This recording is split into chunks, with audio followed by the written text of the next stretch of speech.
For centuries, the winds of southeastern Anatolia swept across a nondescript rise in the dry landscape, a mound of soil and limestone known as Göbekli Tepe, or Potbelly Hill.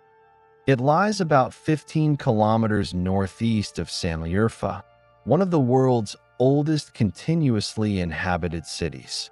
To the local shepherds, this hill was unremarkable, a place where their flocks grazed among broken stones. They could not have known that beneath their feet lay one of the most extraordinary archaeological sites ever discovered. In the spring of 1994, a German archaeologist named Klaus Schmidt, then working with the German Archaeological Institute, was surveying prehistoric sites in the Urfa region. He had previously worked at Navali Kori, a nearby Neolithic settlement that would later be submerged beneath the Ataturk Dam. While studying a regional survey map, Schmidt noticed Göbekli Tepe marked only as a site with flint tools. He decided to visit. When he arrived, the surface was littered with chipped stone tools, flint blades, scrapers, and arrowheads. But something else caught his attention: fragments of finely carved limestone protruding from the soil. These were not random boulders. They bore unmistakable traces of human workmanship: edges too smooth, corners too sharp, surfaces too deliberately cut. Schmidt later described that moment as one of quiet revelation. He recognized that these stones did not belong to any Bronze Age or Iron Age settlement. They were far older. He decided to excavate. Within weeks, as his small team cleared the upper layer of soil, they exposed the tops of massive T-shaped pillars arranged in a deliberate circle. The tops of these stones hinted at colossal structures lying just beneath. Over the next several excavation seasons, the scale of what Schmidt had uncovered became clear. Göbekli Tepe was not a village, nor a burial ground, nor an ordinary temple. It was something altogether different, a ceremonial complex, constructed by hunter-gatherers more than 11,000 years ago, during the very dawn of human civilization.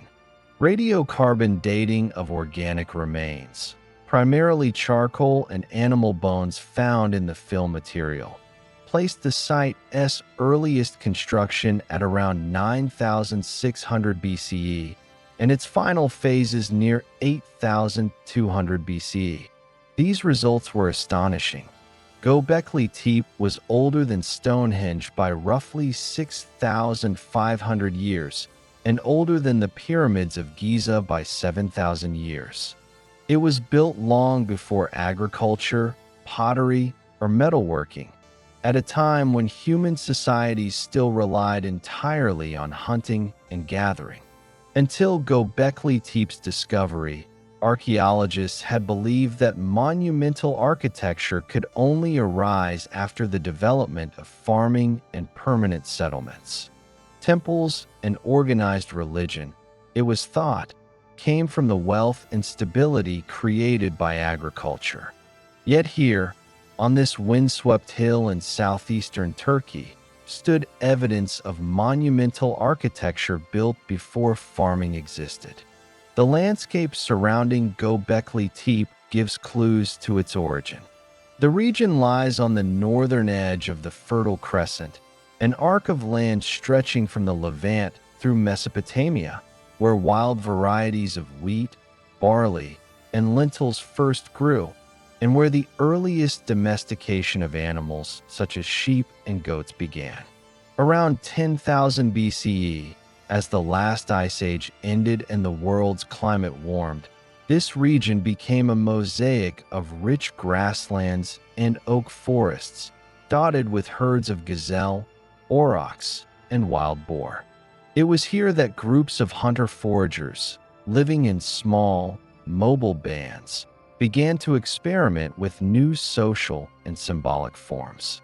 Göbekli Tepe seems to represent one of the earliest outcomes of that change. The site itself sits atop a limestone plateau overlooking the Heron Plain. Excavations have revealed several circular and oval enclosures, each defined by a ring of T-shaped limestone pillars set into carefully carved sockets in the bedrock. In the center of each circle stand two larger pillars, facing each other like silent sentinels. Some of these pillars are over 5.5 meters high and weigh as much as 16 tons.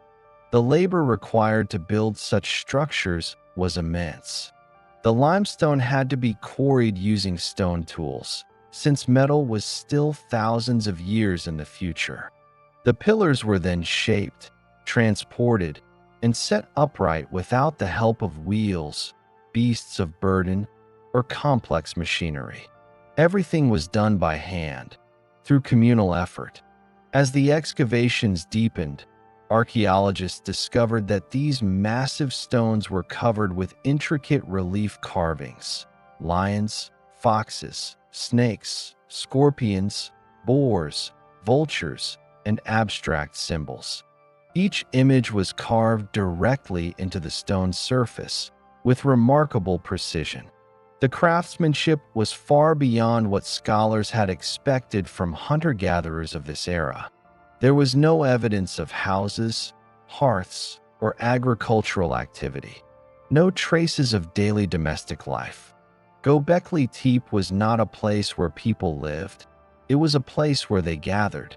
The layout of the site suggested a ritual center, where groups from across the region might have assembled for ceremonies, feasts, or other communal events. The question that has fascinated historians ever since is, why? Why would nomadic people, without permanent homes or crops, invest so much labor in building vast stone monuments? One theory suggests that Göbekli Tepe was a place of ritual gathering, where early humans celebrated the changing of seasons or the migration of animals they hunted. The carvings of wild creatures may have symbolized the forces that govern their world: life, death, and the hunt. Another interpretation sees Göbekli Tepe as the birthplace of organized religion, a sanctuary that united scattered tribes through shared myth and ritual. Whatever its purpose, Göbekli Tepe demonstrates a level of social cooperation and abstract thinking previously unknown in the early Neolithic period. These people were not simply reacting to nature. They were conceptualizing it, giving it symbolic shape in stone. The excavation also revealed that the builders of Göbekli Tepe deliberately buried their structures. Over time, each enclosure was filled in with rubble and debris, animal bones, broken tools, and soil. This was not a random accumulation, but a purposeful act, as though each structure was ritually closed before a new one was built elsewhere on the hill. The oldest and largest enclosures, such as Enclosure D, lie deepest, with smaller, simpler structures built above them in later centuries. This pattern indicates that Göbekli Tepe was continuously used and rebuilt for over 1,000 years, evolving alongside the societies that created it. Klaus Schmidt's discovery shook the foundations of archaeology. When he published his first findings in the late 1990s, many scholars were skeptical. The idea that hunter-gatherers, without agriculture or centralized authority, could organize such massive projects seemed impossible. Yet the evidence was undeniable. Radiocarbon dates confirmed its age, and the absence of domestic remains proved that this was not a settlement. Over the years, further excavations by the German Archaeological Institute and the Şanlıurfa Museum confirmed and expanded Schmidt's conclusions. Today, we know that Göbekli Tepe contains at least 20 circular enclosures, though only a handful have been fully excavated. Most remain buried beneath the hill, preserved for future research. The discovery of Göbekli Tepe has forced historians to rethink the entire story of civilization's beginnings. It suggests that spiritual and social complexity came first, and that agriculture and settled life may have emerged in response to the demands of ritual gathering. People may have needed permanent food sources to sustain the large groups who came to Göbekli Tepe for ceremonies. In this sense, belief did not arise from civilization. Civilization arose from belief. Göbekli Tepe's excavation continues today under the direction of archaeologist Lee Clare, following Schmidt's death in 2014. Modern techniques such as 3D mapping, ground-penetrating radar, and micromorphological analysis have refined our understanding of how the site was built and used. Each discovery adds new layers of complexity. What remains most striking about Göbekli Tepe is not just its age, but its ambition. The people who built it had no writing, no metal, no wheel, yet they possessed vision, organization, and artistry equal to any later civilization. For tens of centuries, this sacred hill slept beneath layers of earth. Its builders vanished, their names forgotten, their myths buried with them. But the stones remained, waiting to speak again. When archaeologists brushed the dust from those ancient carvings, humanity glimpsed its own forgotten beginning. A time when people first came together not merely to survive, but to create, to imagine, and to believe.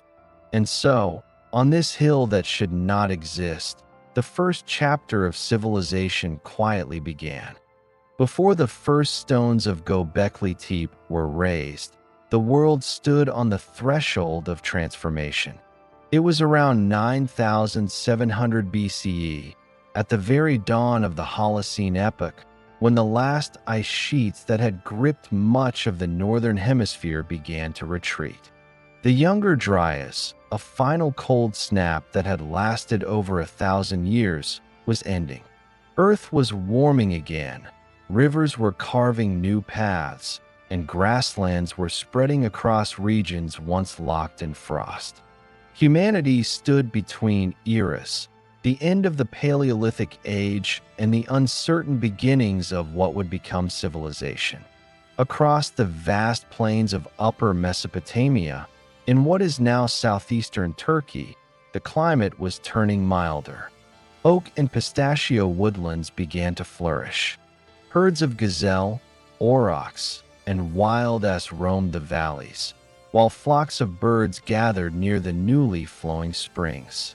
This was not yet a land of farmers, but of hunter-gatherers, small nomadic groups who followed the seasonal rhythm of migration and abundance.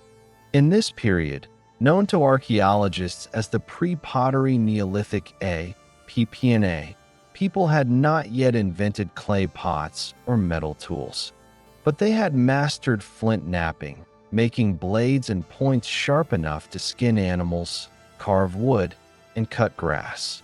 Their homes were simple, temporary huts made from reeds and mud, clustered near reliable water sources. What makes this world remarkable is that it was about to witness an event so extraordinary it would defy every expectation of what hunter-gatherers were thought capable of. The community that built Göbekli Tepe did not settle near rivers for farming. They lived lightly on the land, moving with the seasons. Yet they conceived, designed, and raised one of the most complex ritual centers ever discovered. But before that revolution began, it's important to understand what human life looked like in this period, how people lived, what they believed, and what might have driven them to create something so monumental. The Near East at this time was a mosaic of ecological zones. To the south lay the dry steppe that would one day cradle Mesopotamia. To the north and west rose the mountains of Anatolia. Between these two worlds lay the Fertile Crescent, a region of wild abundance. Here, for the first time in human history, conditions allowed people to gather in larger groups for longer periods. The wild grains of emmer wheat and barley, the ancestors of modern crops, grew freely. People learned to harvest and store them, grinding the seeds into flour using stone querns and pestles. These changes brought more than just stability, they fostered connection. Instead of scattering in small family bands, humans began forming larger communities, sometimes gathering at favored sites during key seasons. The repetitive cycle of meeting, feasting, and hunting together began to shape new patterns of cooperation and ritual. The landscape around Göbekli Tepe was ideal for such gatherings. Archaeologists studying soil samples and animal bones found evidence of vast hunts, gazelles, wild boar, and onagers butchered in large numbers. Thousands of flint tools and arrowheads littered the ground. These were not the traces of permanent habitation, but of massive seasonal gatherings, perhaps lasting for weeks or months. At such times, hundreds of people may have come together, different clans, speaking dialects of early proto-languages, united by shared beliefs and traditions. They would exchange goods, hunt together, and perform ceremonies around firelight. Over time, these periodic assemblies may have evolved into something deeper, a shared sense of sacred purpose that transcended immediate survival. Religion, in its earliest form, was not yet institutionalized, but it was deeply embedded in the rhythms of nature. The world was alive with spirit.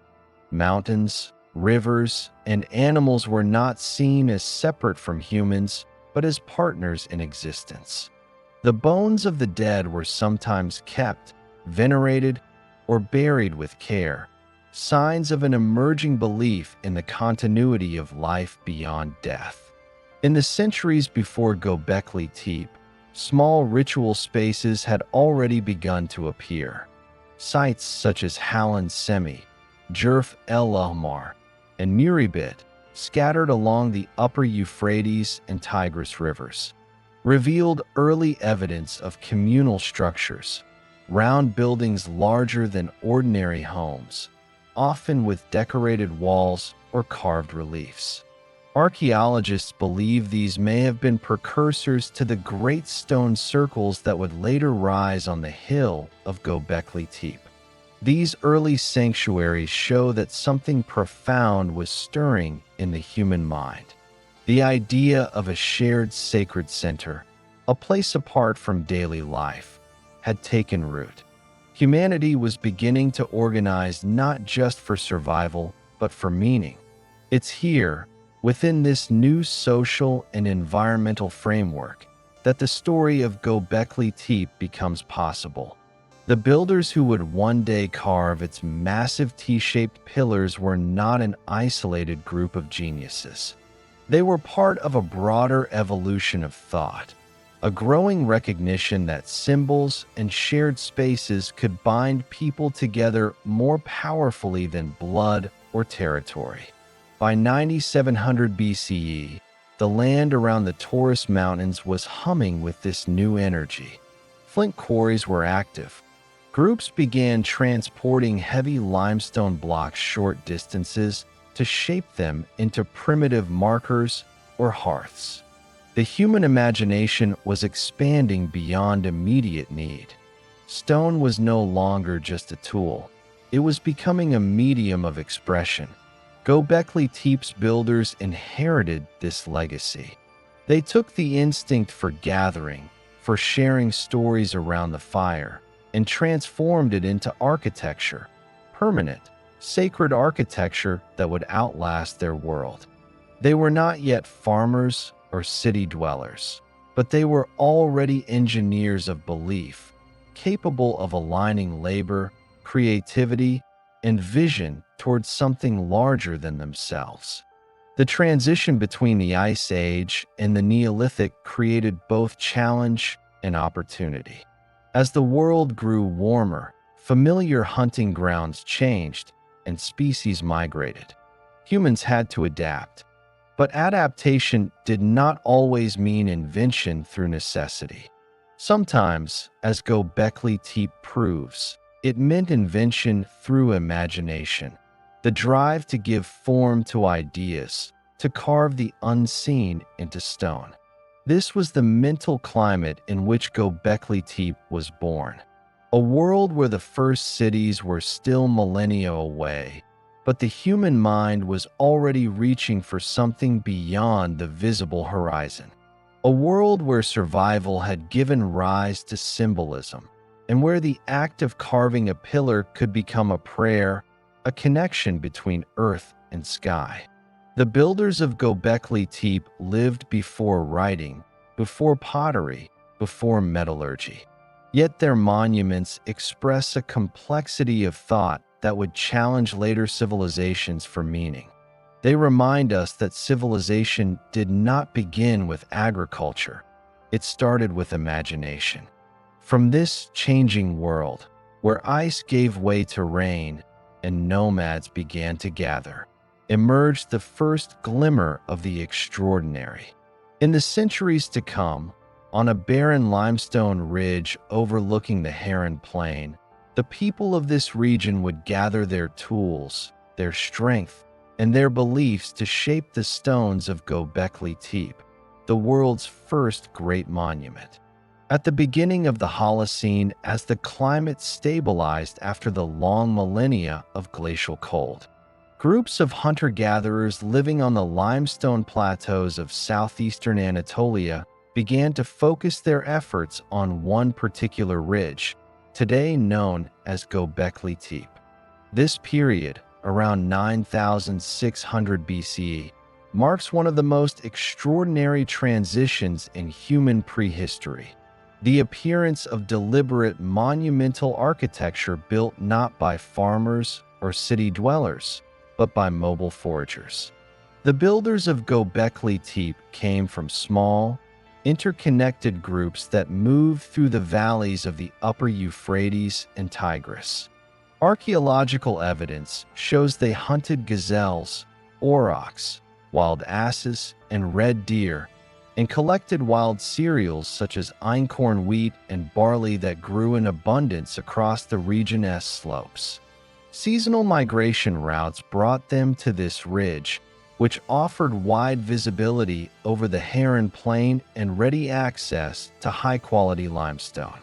Excavations have revealed that these people selected this ridge intentionally. The bedrock there is soft enough to carve, but dense enough to support massive pillars. From the earliest layers uncovered, designated Layer 3, archaeologists identified large circular enclosures built from T-shaped monoliths arranged around a pair of taller central pillars.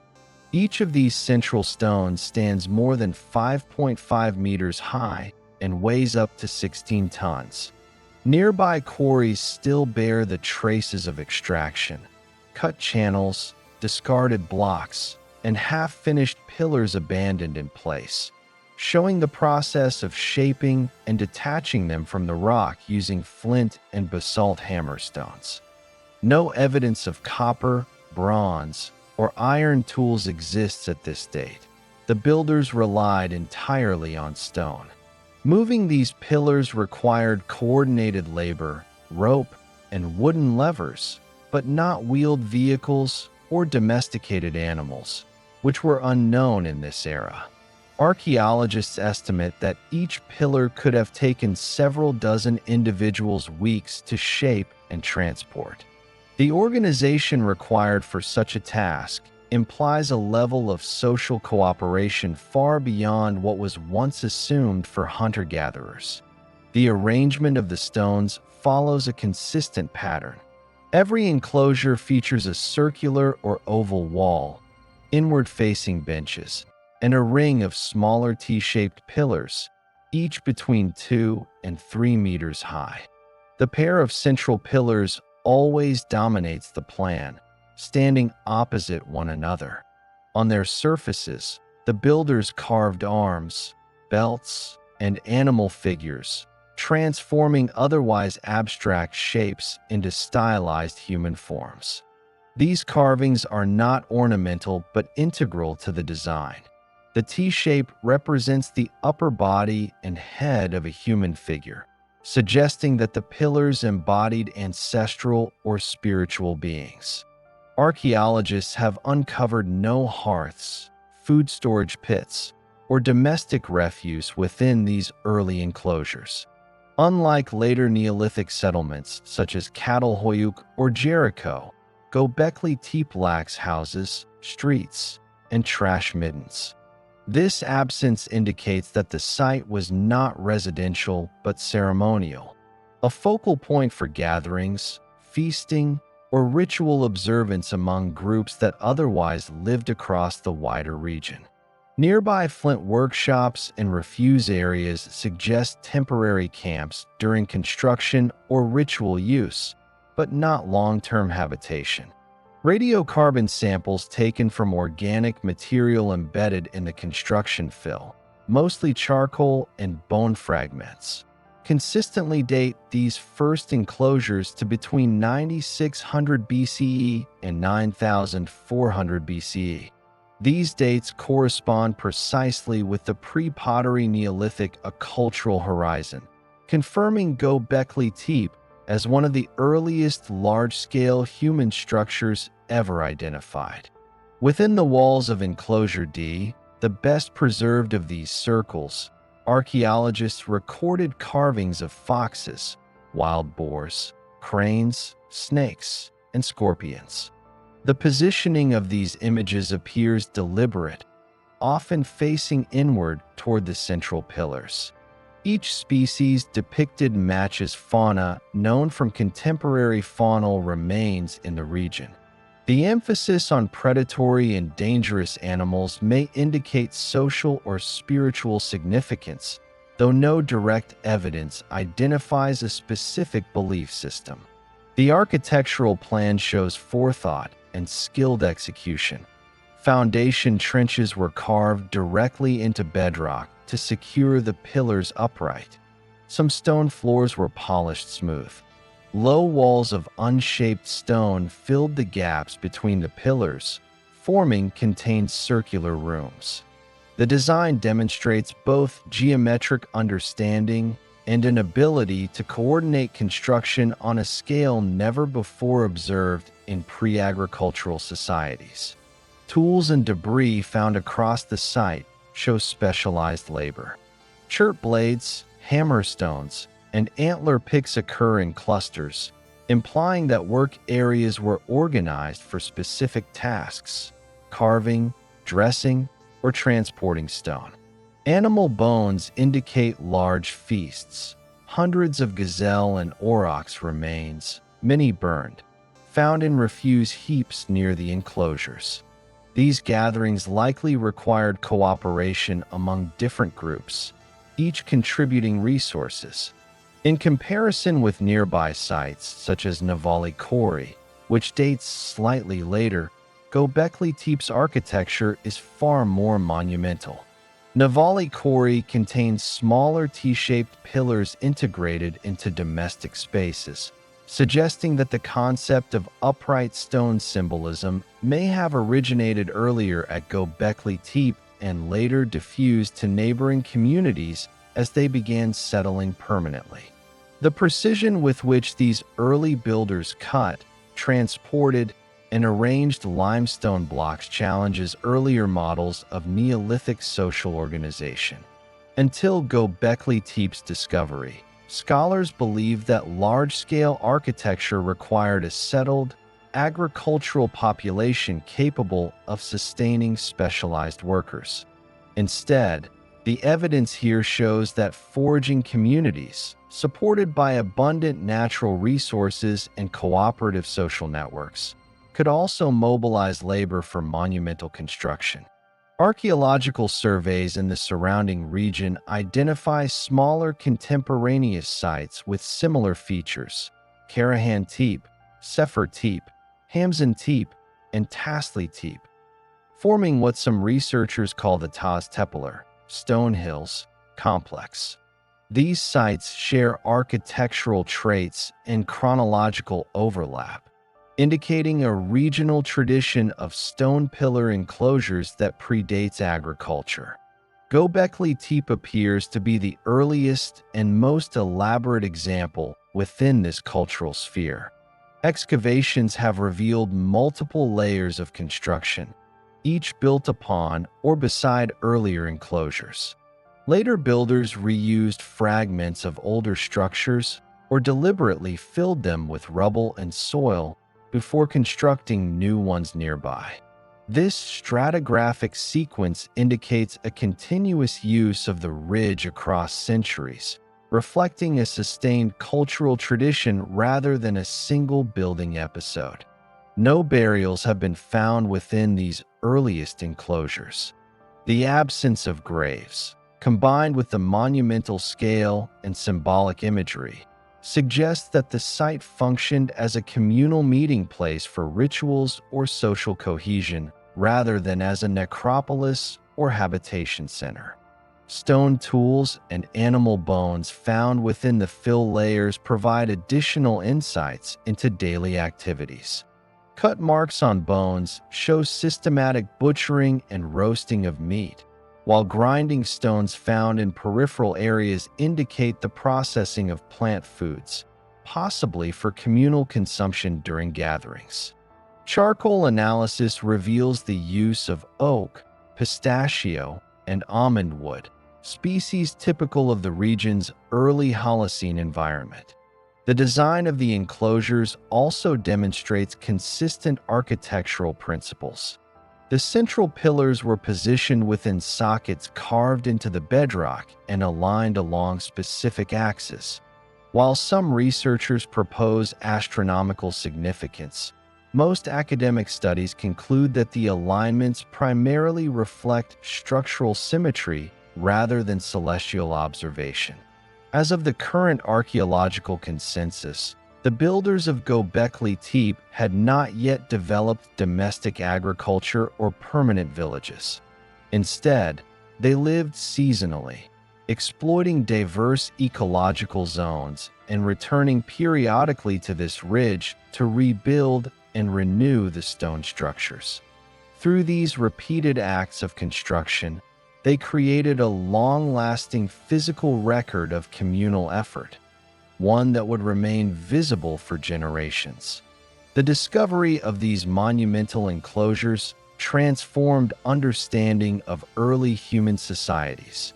Göbekli Tepe demonstrates that organized labor, architectural planning, and artistic expression existed among mobile groups long before the emergence of farming or cities.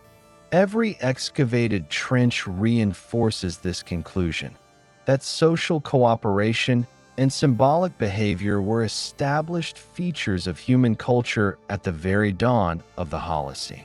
Archaeologists continue to study tool residues, faunal assemblages, and geological context to refine the picture of how and why these structures were built.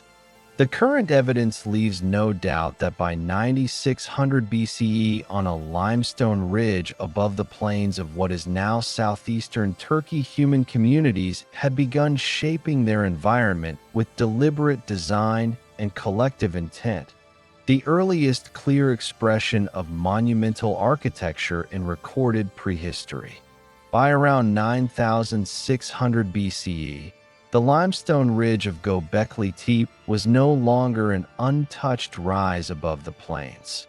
Human activity had already transformed the landscape into one of the earliest monumental construction zones in recorded prehistory. Excavations reveal that by this time, the first great circular stone enclosures, known to archaeologists as enclosures A, B, C, and D, had begun to take form. These were not casual stone rings or shelters. They were highly organized architectural projects built according to deliberate and repeatable design principles.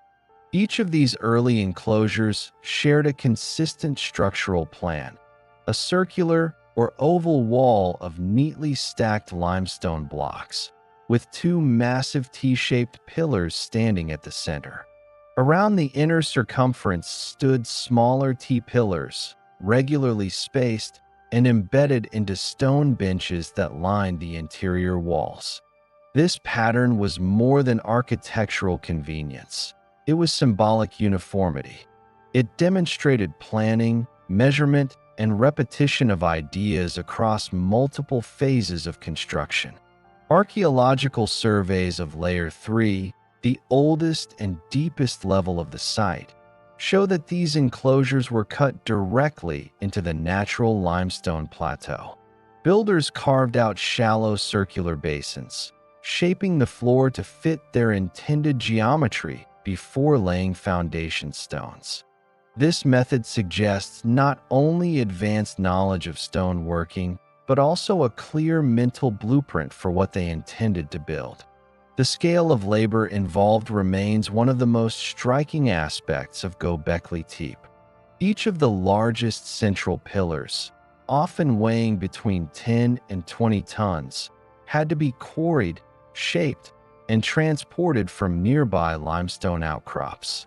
Experimental archaeology has demonstrated that such movement would have required organized teams using ropes, wooden levers, and possibly log rollers, although no wool technology existed at this time.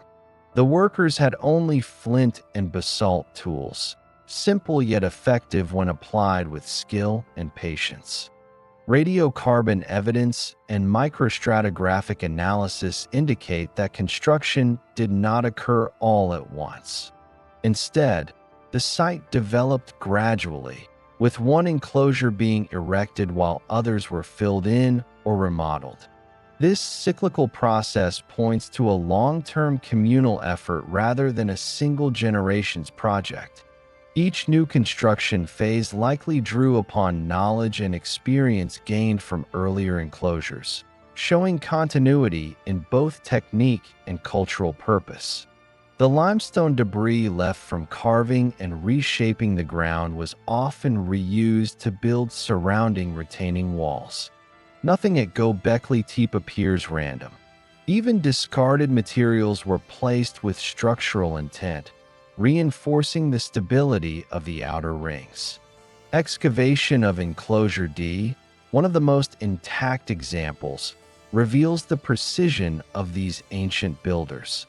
Its inner circle measures roughly 20 meters in diameter, and the two central pillars stand about 5.5 meters high.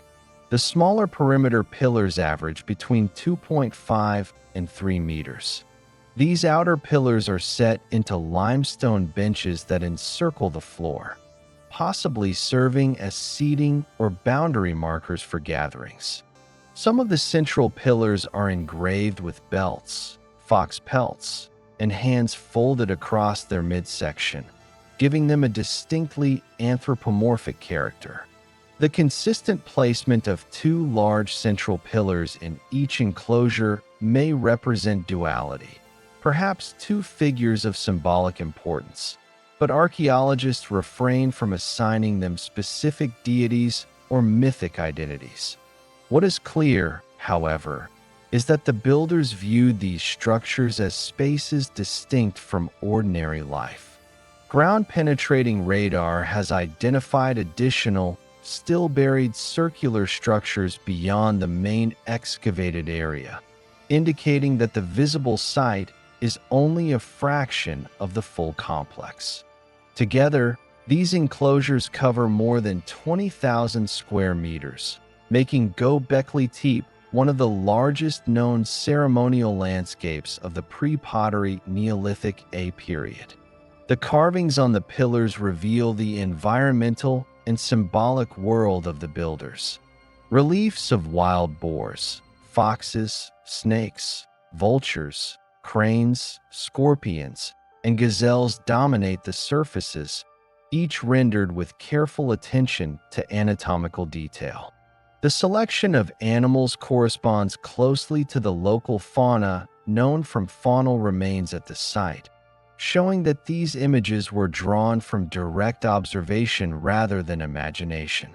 Some animals appear in aggressive postures, snakes coiling, boars charging, vultures with outstretched wings. Others are passive or simply standing. Archaeologists interpret these compositions as reflections of how early Neolithic people perceived their relationship with nature: complex, dependent, and sometimes dangerous. The pillars themselves were once likely coated with lime plaster and painted with ochre pigments, though only microscopic traces remain. This practice is consistent with ritual sites of the same period found elsewhere in Upper Mesopotamia. Such details suggest that these enclosures were not static monuments, but active, visually striking centers of human activity and ceremony. Despite the monumental scale, there is no evidence that these enclosures were used as living quarters. The absence of hearths, storage pits, or domestic refuse confirms that Göbekli Tepe was not a settlement site. Instead, it functioned as a communal ceremonial center, visited periodically by groups of hunter-gatherers who lived in the surrounding plains. Large quantities of animal bones, particularly from gazelle, aurochs, and wild asses, have been found in refuse deposits near the enclosures. Many of these bones show butchery marks and signs of open fire roasting, suggesting large-scale feasting events. Radiocarbon samples taken from these deposits correspond closely to the same dates as the construction layers, implying that such gatherings occurred during or immediately after building phases. The organization required to sustain such gatherings, procuring food, coordinating labor, and maintaining tools, points to increasing social complexity. Göbekli Tepe represents a transitional moment when mobile foragers began forming larger, semi-cohesive groups centered on shared cultural practices rather than permanent villages. Göbekli Tepe does not stand in isolation. Contemporary sites such as Navali Kori, Göbekli Tepe, and Karahan Tepe, located within the same region of southeastern Anatolia, exhibit similar T-shaped pillar designs, though generally smaller and later in date. This regional pattern, referred to collectively as the Taz Tepeler, Stone Hills, culture, represents a shared ideological and architectural tradition. The replication of design elements, paired pillars, animal reliefs, and circular architecture across multiple sites indicates that the builders of Göbekli Tepe were part of a broader cultural network spanning Upper Mesopotamia. While the scale and craftsmanship of Göbekli Tepe exceed those of other sites, the similarities point to a consistent worldview among the communities inhabiting the region at the beginning of the Holocene. The tools used to build Göbekli Tepe were simple but effective.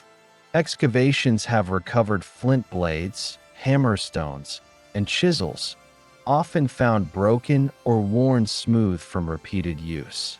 These tools, combined with direct percussion techniques, allowed workers to shape limestone with surprising precision.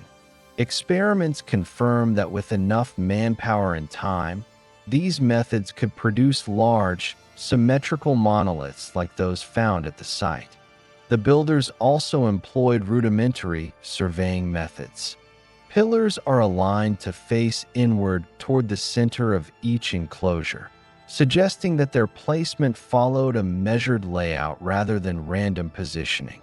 Some researchers have speculated about astronomical alignments, but no consistent orientation toward specific celestial bodies has been verified.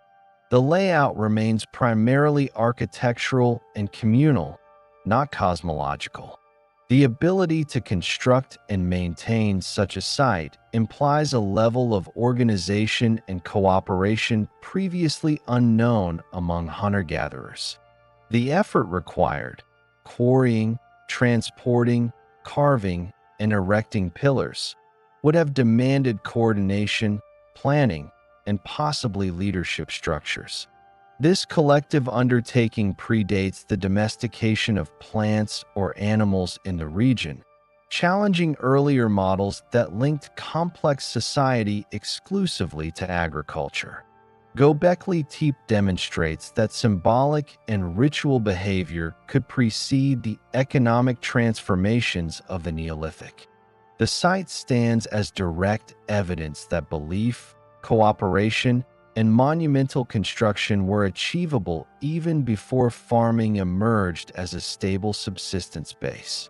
One of Göbekli Tepe's most puzzling characteristics is that each enclosure, after serving its purpose, was deliberately backfilled with debris, a mixture of stone chips, animal bones, and broken tools. Radiocarbon dating of this fill material matches the occupation phase, confirming that the burial occurred intentionally rather than through natural accumulation. This repeated practice of constructing, using, and then burying monumental enclosures suggests a cyclical ritual behavior. Each phase may have marked the end of a communal cycle or generation, after which a new enclosure was built nearby. This deliberate covering preserved the structures remarkably well for over 10 millennia, protecting them from erosion and later disturbance. By 9500 BCE, Göbekli Tepe had already entered its first full phase of architectural maturity.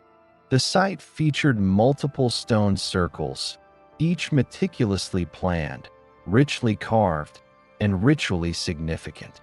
The builders, mobile forgers organized around shared traditions, had achieved something unprecedented in human prehistory, a permanent, monumental center of gathering that predated farming, pottery, and settled villages. These early enclosures marked the transition of humanity from small, mobile bands to societies capable of shared vision and organized collective action.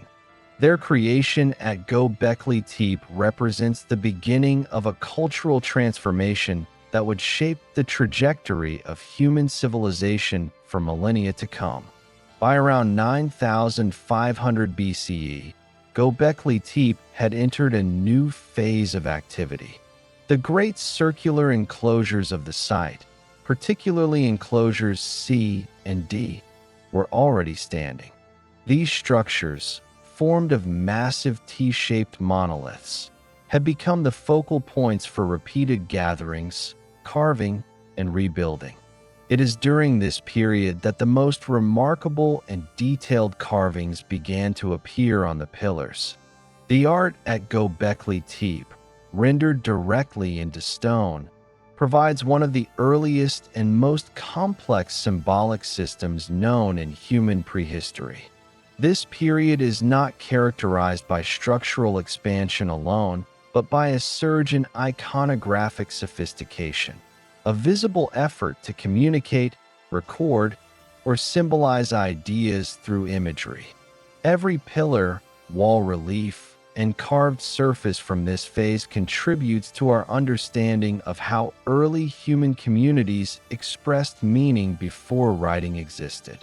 Each T-shaped pillar, quarried from the local limestone plateau, became a canvas for animal figures, abstract symbols, and anthropomorphic forms. These carvings were not random marks or decorations. They were executed with technical skill and deliberate positioning. In most cases, animals are shown in profile, carved in low relief, with anatomical precision that indicates close observation of living species. The carvings on pillars 18 and 31 in Enclosure D, among the most famous, include foxes, birds, snakes, and wild boars, each sculpted to match the contours of the stone.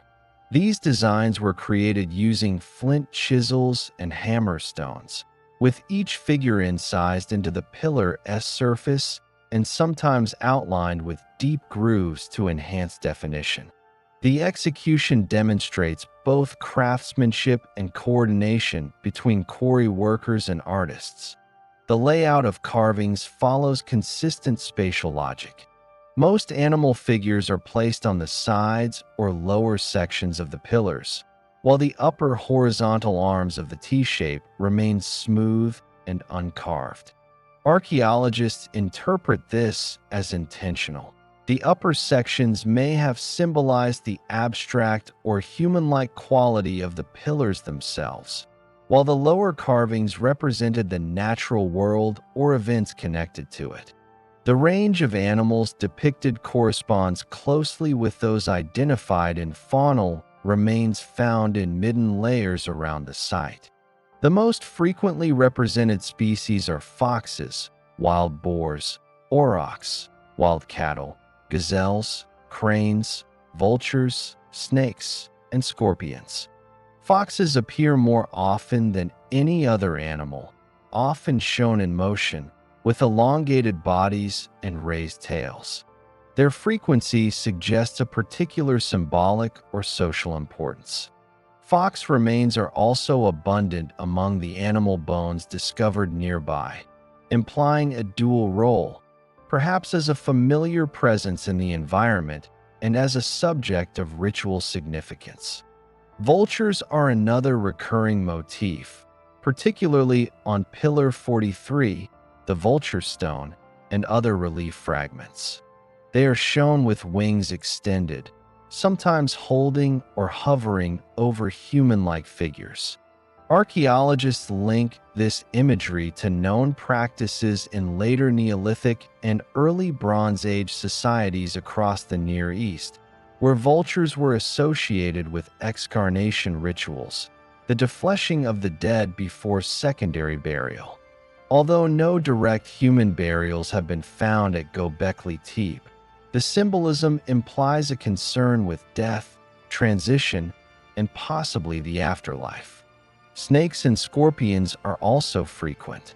These creatures appear coiling or poised, rendered with clear outlines and repeated across multiple enclosures. They may have represented danger, protection, or transformative power, though their exact meaning remains uncertain. Importantly, their presence reflects the surrounding ecosystem of southeastern Anatolia during the early Holocene, a warm, semi-arid landscape where such animals were common. Wild boars, aurochs, and gazelles represent the dominant prey species of the region's hunter-gatherer economy. Their depiction alongside predators and birds of prey suggests an understanding of ecological interdependence, the balance between hunter and hunted that structured early human subsistence. Although the site is dominated by animal imagery, several carvings indicate the presence of human-like figures or elements. The most notable are the anthropomorphic features of the T-pillars themselves. Many of these pillars display carved arms and hands folded across the midsection, as seen on the central pillars of Enclosure D. Below the hands, a belt with a fox pelt motif appears, rendered in relief. These details are not decorative but conceptual. The T-shape, composed of a vertical shaft and a horizontal lintel, has been interpreted by archaeologists as an abstracted human form. The vertical section represents the body, while the horizontal element may symbolize shoulders or a head. The carved arms and belts confirm that these pillars were not mere supports. They were stylized representations of beings, possibly ancestral or spiritual figures. However, the absence of facial features remains deliberate and uniform across all pillars. This abstraction distinguishes them from later figurative art and reinforces their symbolic, rather than literal, purpose. Microscopic analysis of tool marks reveals that artisans used flint chisels and basalt hammerstones to incise the designs. The reliefs were produced by carefully removing thin layers of limestone around the desired image, leaving the figure raised above the surface. Some deeper carvings show evidence of red ochre residues, indicating that the reliefs may have been painted. Pigment analysis supports this, though preservation is minimal due to erosion. These methods required planning, skill, and time. The consistency of technique across multiple enclosures suggests that trained artisans or specialized workers were responsible for the carvings, rather than general participants in construction. The emergence of such specialization is significant. It marks one of the earliest known divisions of labor in human history. The carvings at Göbekli Tepe may represent an early system of visual communication. While not writing in any formal sense, the repetition of certain animals and symbols implies shared meaning recognizable to the community that built and visited the site. Archaeologists have cataloged over 40 distinct symbols recurring across pillars, among them crescents, H-shapes, hands, abstract geometric patterns, and combinations of animals. Some patterns appear to follow spatial sequences, suggesting narrative or associative structure.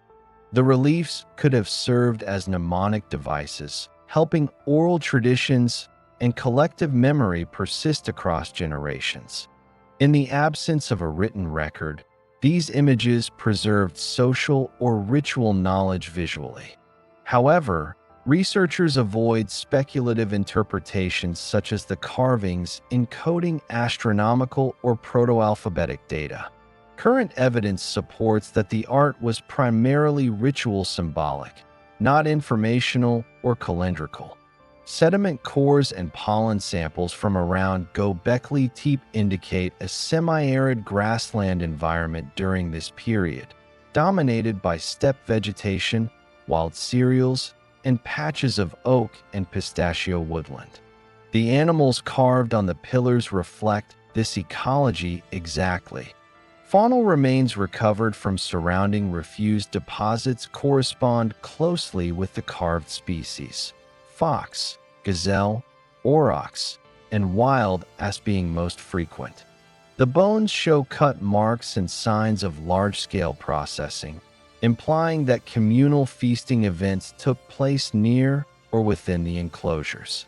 Radiocarbon dating of these refuse layers matches the occupational phase between 9500 and 9400 BCE, confirming that the artistic activity coincided with intense site use and repeated gatherings.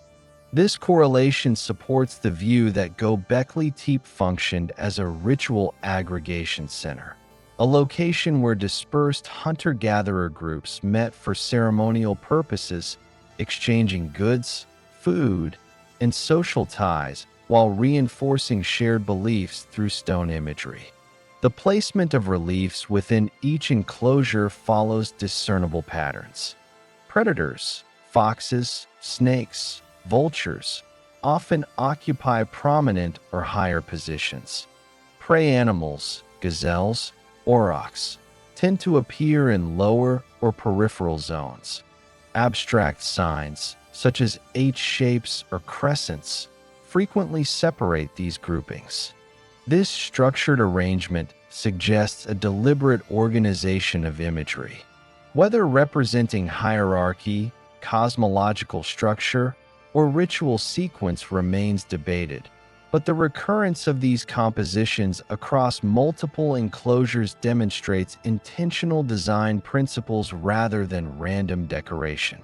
Each enclosure thus appears to have held thematic consistency, possibly reflecting clan identity, regional myth, or seasonal gatherings tied to specific symbolic associations. Despite the artistic and organizational complexity, there is still no evidence of domestic life at Göbekli Tepe during this phase. Excavations reveal no hearths, no grinding stones for cereals, and no storage facilities. The absence of agricultural debris indicates that the builders were still hunter-gatherers, not farmers. However, grinding stones and pestles begin to appear at nearby contemporary sites such as Hallan Semi and Karahan Tepe, suggesting that the knowledge of processing wild grains was emerging regionally. Göbekli Tepe's community likely participated in this transition, but did not yet rely on cultivated plants. The site remained primarily a ritual and symbolic complex, visited periodically rather than inhabited permanently. Artifacts from this layer, obsidian blades, flint points, and stone vessels, demonstrate trade or exchange with regions up to 500 kilometers away. Obsidian sourced from eastern Anatolia indicates far-reaching contact networks, linking Göbekli Tepe's builders to broader movements of materials and ideas across Upper Mesopotamia. This exchange supports the interpretation that Göbekli Tepe was not an isolated phenomenon, but part of a larger interaction sphere connecting early Neolithic groups. The shared motifs found at Karahan Tepe and Navali Kori, including T-pillars and similar animal imagery, reinforce this regional cultural cohesion. The artistic explosion of this period provides direct evidence of advanced symbolic cognition, the capacity to represent abstract ideas through imagery. It marks a milestone in human intellectual development, preceding formal agriculture and urbanization by several millennia.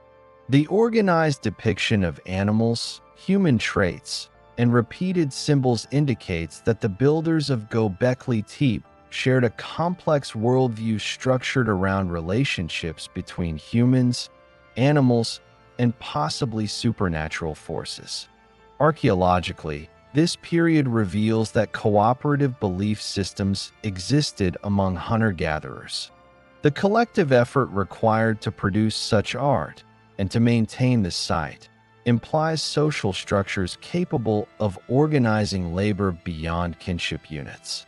Göbekli Tepe, therefore, documents an early stage of ideological unification, a precursor to the organized religions and state systems that would appear thousands of years later. All these interpretations are supported by data from the Göbekli Tepe Research Project.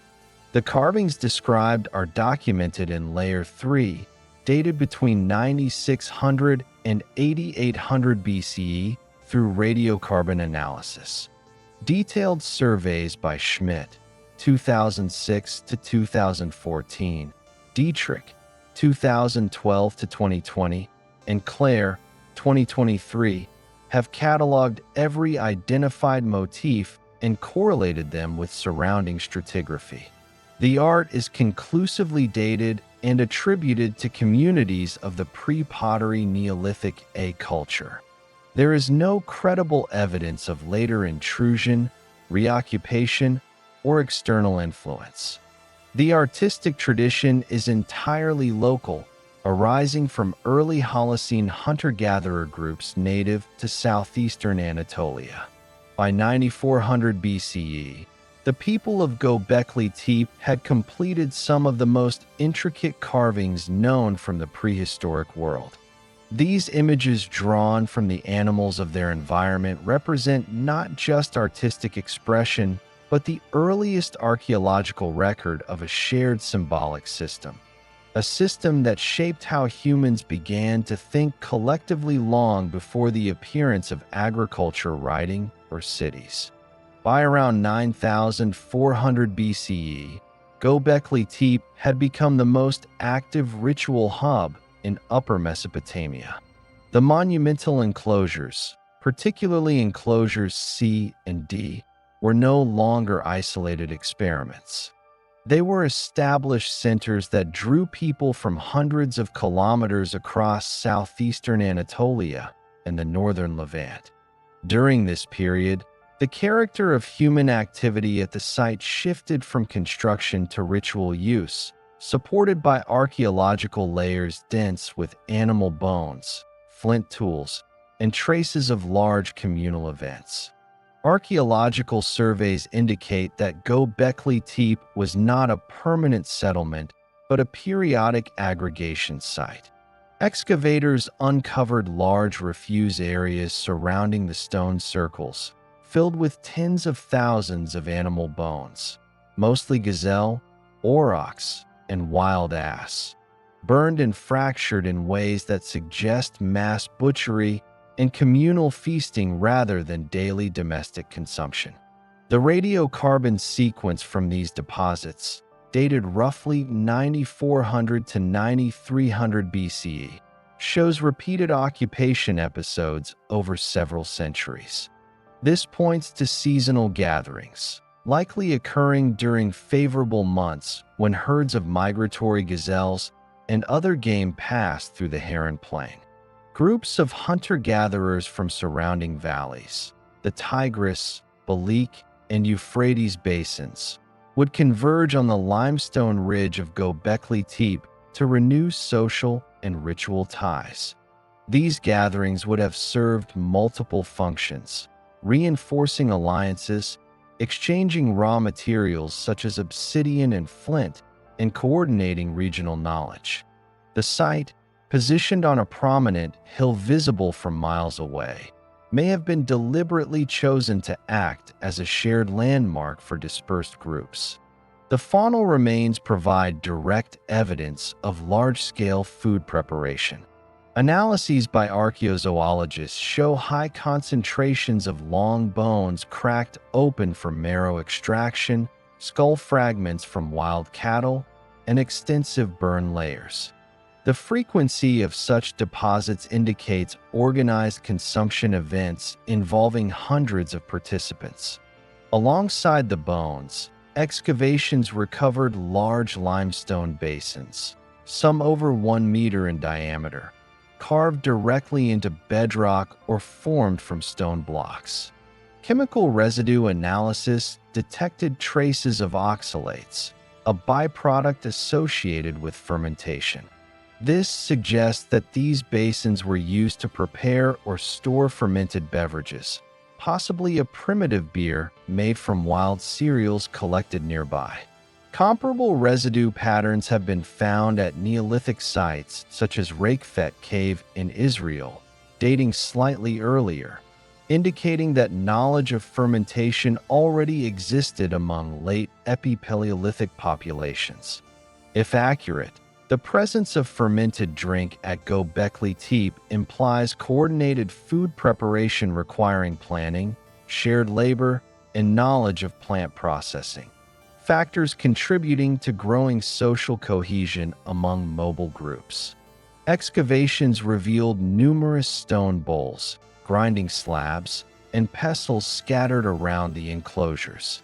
Made from limestone and basalt, they were used to crush grains, pigments, and possibly nuts or roots. These implements indicate that plant materials formed part of the ritual meals, though wild animals remained dominant in the diet. Flint artifacts from this period include finely retouched projectile points of the Nemric and Helwan types, tools typical of the Pre-Pottery Neolithic (PPNA) culture. Their uniformity suggests standardized production and possibly communal workshops established near the site. Such technological consistency is a hallmark of organized gatherings rather than casual visits. Within the monumental circles, the layout of the T-pillars, benches, and surrounding walls began to display greater uniformity. Archaeologists identified low limestone benches running along the inner circumference of several enclosures. These may have served as seating for participants or as platforms for offerings. Floor deposits contained crushed limestone mixed with clay, a deliberate pavement surface distinct from the natural bedrock. In Enclosure D, this flooring sealed earlier deposits, showing that periodic cleaning and resurfacing took place. Such maintenance implies ongoing ritual importance, not abandonment. Near the entrances of certain enclosures, archaeologists found shallow basins containing concentrations of burnt bone and flint debris. These were likely ritual deposits, the remains of offerings or termination ceremonies after gatherings. The consistent pattern of deposition across different enclosures points to shared ritual protocols among visiting groups. During this phase, attention focused increasingly on the two central monoliths in each enclosure. These pillars, reaching heights of up to 5.5 meters and weighing over 15 tons, were set opposite each other in carefully dug sockets. The builders leveled the surrounding floor with extreme precision, ensuring the pair stood upright and balanced. Survey data show that several enclosures align roughly to southeast, northwest axes, which correlate with topographic features rather than celestial targets. Although some researchers proposed astronomical alignments, later studies, including those by the German Archaeological Institute, 2018 to 2022, concluded that orientation was guided primarily by the local slope and practical construction constraints, not by star or solstice tracking. The central pillars remained the symbolic focus of activity, possibly representing significant figures, deities, or ancestors. Their surfaces, plain and imposing, contrast with the surrounding carved pillars, suggesting a visual hierarchy where the unadorned forms held the highest symbolic weight.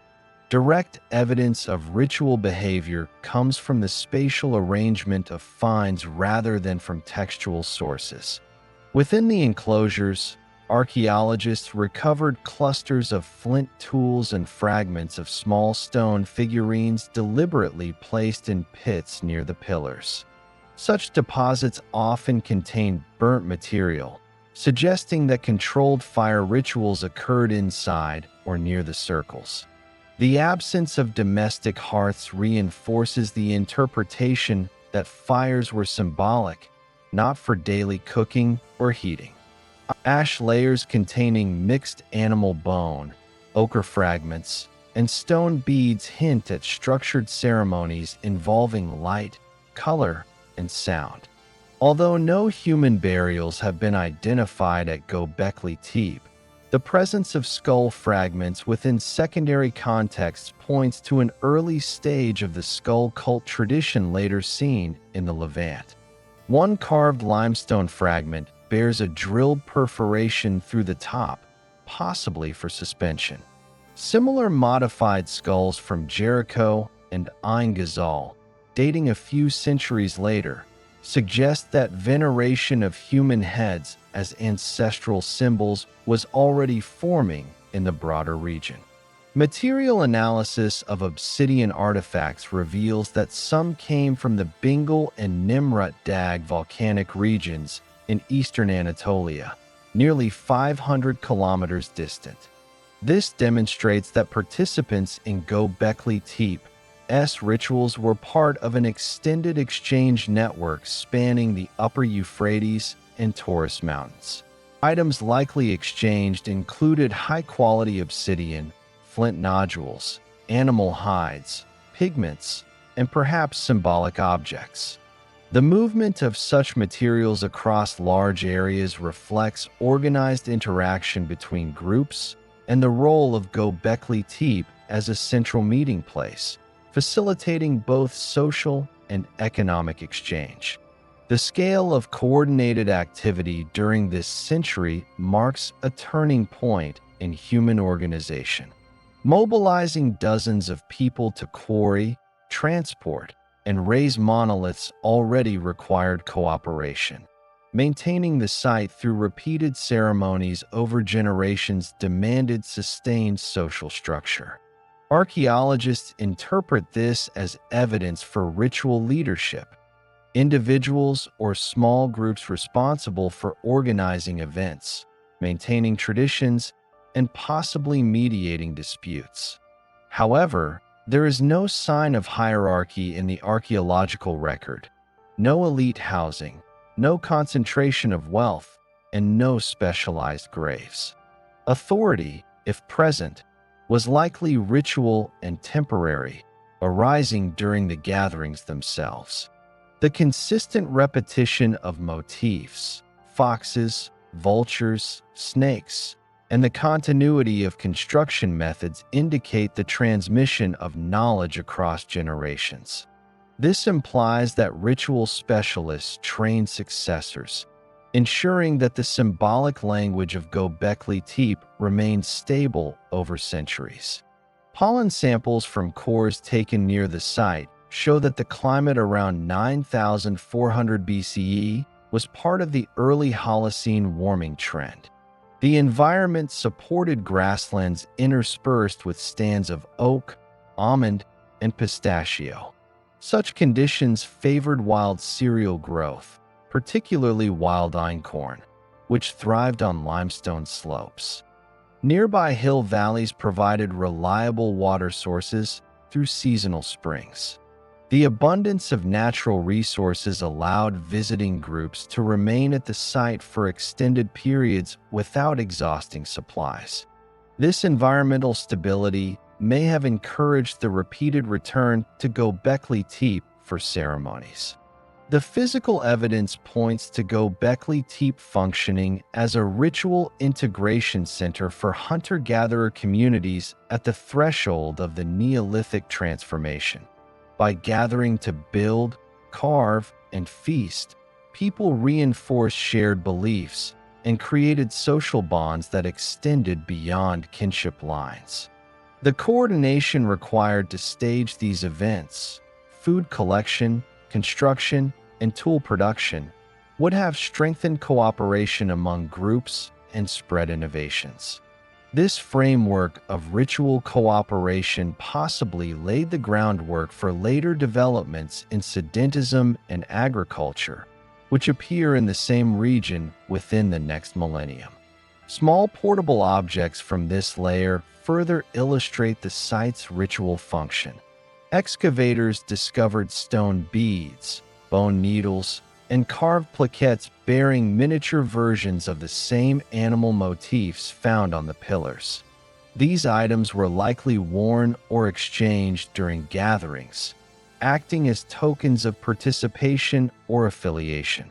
Another notable discovery includes limestone heads roughly carved to represent humans.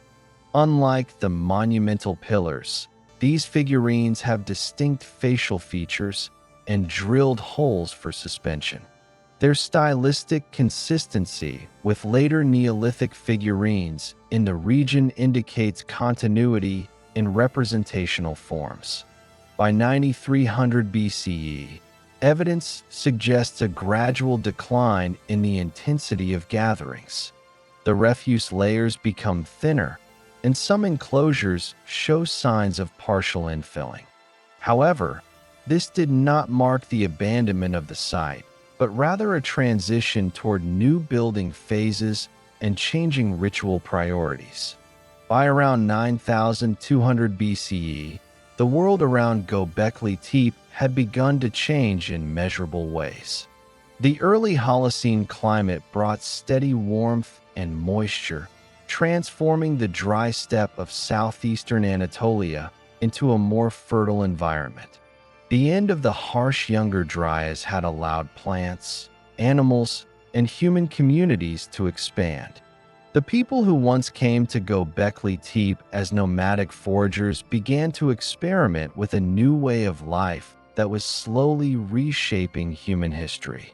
Sediment cores and pollen samples from the region show a gradual increase in oak, almond, and pistachio trees.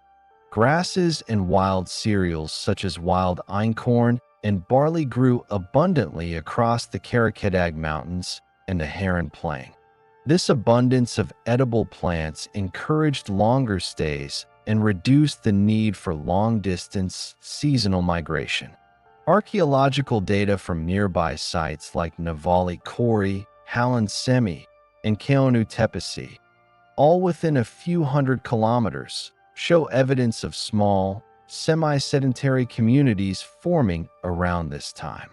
These settlements included rectangular structures, storage areas, and traces of domestic activity.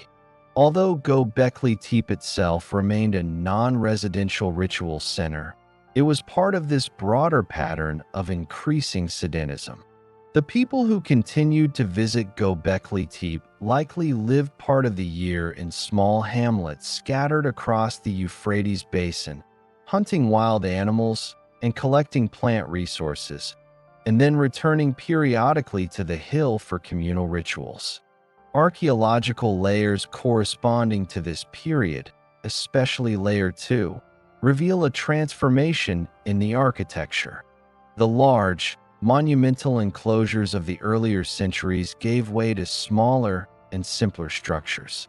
The new buildings were still circular or oval, but their pillars were shorter, sometimes under 2 meters in height. The stone carvings became less elaborate, and the frequency of high-relief figures decreased significantly. The construction quality also shifted. Instead of finely cut monoliths, builders began using smaller, roughly shaped stones set into low walls. The craftsmanship that had characterized the early monumental phase of Göbekli Tepe was giving way to a more functional and less labor-intensive approach. This marks what archaeologists identify as the transition from Layer 3 to Layer 2, a chronological shift from the Pre-Pottery Neolithic A, PPNA, to the Pre-Pottery Neolithic B, PPNB. The reduction in monumentality likely reflects a change in social organization. The large-scale labor cooperation required for the earlier enclosures seems to have diminished, suggesting smaller groups managed construction independently. Ritual activity continued, but on a reduced scale. During this phase, the economic foundations of the region began to evolve. Botanical remains recovered from nearby Neolithic sites, including Karakadag and Abu Huraira, indicate the first signs of deliberate cultivation of wild cereals. Although full domestication of plants and animals would take several more centuries, the process was already underway. The genetic evidence from modern einkorn wheat shows its origin in the Karakadag region, less than 100 kilometers from Göbekli Tepe. This suggests that communities participating in the Göbekli Tepe ritual network were among the earliest to begin managing and planting wild crops intentionally. Stone grinding tools found in later strata at the site indicate increasing reliance on processed cereals. Microscopic starch residue analysis confirms the presence of grass and cereal grains, supporting the theory that people were transitioning toward cultivation while maintaining hunting and gathering as their main subsistence strategy.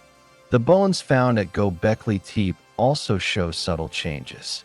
Wild gazelle and aurochs remained dominant, but the proportions of smaller animals, such as hares and birds, increased. This reflects diversification in hunting practices and a response to growing human population density. The changes visible at Göbekli Tepe align closely with developments across the wider Fertile Crescent. In the Upper Tigris and Euphrates regions, similar shifts towards smaller communal buildings and emerging agriculture occurred at contemporaneous sites. At Keonu, for example, archaeologists discovered evidence of early domesticated goats around 8,800 BCE, along with the first signs of built storage areas. The same cultural traits, stone tools, building styles, and symbolic carvings appear across this regional network, showing that communication and exchange remained active between distant communities. Göbekli Tepe remained a significant node in this system. The obsidian artifacts discovered at the site still trace to sources in eastern Anatolia, Bingöl and Nimrut Dag, confirming that long-distance connections persisted despite social changes. Yet the nature of those connections was shifting. What began as a site of regional ritual gatherings was gradually giving way to localized traditions tied to emerging villages. The later structures of Göbekli Tepe reveal an architectural trend toward rectangular and subrectangular buildings, a pattern typical of the PPMB period. These new constructions were built with limestone blocks and often included bench-like features along the walls. The shift from circular to rectangular space organization is considered one of the major architectural transformations of the early Neolithic world. In some of these smaller enclosures, archaeologists found stone bases that may have supported wooden posts or roof beams, suggesting partial roofing. This indicates that ritual activity could have become more enclosed and private compared to the open-air sanctuaries of the earlier centuries. The symbolic carvings, foxes, snakes, and birds, remain present but appear in lower relief and reduced frequency. This may signify either the declining ritual centrality of the site or a cultural shift toward less intensive symbolic expression. The simplification of the site's architecture coincides with the gradual fragmentation of large, cooperative groups into smaller, more localized communities. As new permanent settlements took root, daily life required increasing attention to agriculture, animal management, and local maintenance. Archaeologists interpret this as a structural transformation in human society, from seasonal mobility and collective rituals to settled life and localized traditions. The early social glue that Göbekli Tepe once provided was no longer as necessary. The cooperative effort that had produced massive T-shaped pillars was replaced by smaller-scale construction, signaling a fundamental change in priorities. This period represents the gradual dispersal of ritual authority. Instead of a single major site serving as a unifying center, each village began maintaining its own smaller sacred space. Evidence from Navali Quarry, where smaller T-shaped pillars were found incorporated into domestic buildings, supports this decentralization. Tool assemblages from this period show improvements in production efficiency. Flint points became smaller and more standardized. The presence of naviform cores, a hallmark of the PPMB, suggests that specialized knappers were refining techniques to produce uniform blades for arrows and sickles. Grinding tools also increased in frequency, corresponding with the greater processing of plant foods. The consistent presence of handstones and mortars reflects a more balanced subsistence pattern between hunting and plant preparation. Additionally, new materials such as lime plaster began appearing in some constructions. Although Göbekli Tepe's own plaster use was limited, contemporaneous sites in the region already experimented with lime flooring, indicating technological diffusion that would soon transform Neolithic architecture. Sediment analysis from the area around Göbekli Tepe indicates a gradual increase in soil disturbance around 9000 BCE, consistent with small-scale human land modification. This marks the earliest measurable signs of human impact on the environment in the region, clearing vegetation, trampling, and perhaps limited cultivation. Charcoal fragments from the site show selective burning of local woods, including pistachio and oak, likely for tool-making or controlled fire use. The shift toward more localized resource use corresponds to the growing stability of semi-sedentary populations in nearby valleys. Even as construction methods simplified, Göbekli Tepe retained symbolic continuity with its earlier phases. The iconography, especially the T-shaped pillars, remained central to its identity. Though smaller, these later pillars preserve the same anthropomorphic form, broad shoulders, stylized arms, and hands carved along the shaft. This consistency demonstrates that the meaning of the pillar endured even as social conditions changed. In some cases, broken pieces of older pillars were reused in later structures, indicating deliberate continuity of tradition. Archaeologists interpret this as a conscious attempt to preserve ancestral symbolism during times of social transformation. Animal imagery persisted as well, though less prominently. The continued presence of foxes, serpents, and wild birds may represent lingering spiritual associations, even as the community's focus shifted toward everyday survival and emerging agriculture. Archaeological work at Göbekli Tepe has revealed that by around 9000 BCE, the nature of the site began to evolve. The people who maintained it continued to carve new pillars and maintain older enclosures, yet the designs became denser and more intricate. The animal reliefs, foxes, snakes, vultures, boars, cranes, covered nearly every available surface, giving researchers a clearer sense of symbolic systems that appear to have been shared across a large region of Upper Mesopotamia. Each pillar was shaped from the local limestone bedrock using stone tools. On them, sculptors carved animals with remarkable anatomical precision. The vulture, in particular, appeared frequently and is associated in other early Neolithic sites with death and exposure rituals. Human-like figures without heads also appeared, suggesting that people at Göbekli Tepe may have shared ideas about life, death, and transformation that were later seen in the pre-pottery Neolithic B settlements of Anatolia and northern Mesopotamia. Researchers have identified that some carvings seem to be arranged in deliberate patterns. For example, the so-called vulture stone, Pillar 43, an enclosure D displays a composition of several animals, geometric shapes, and a headless human.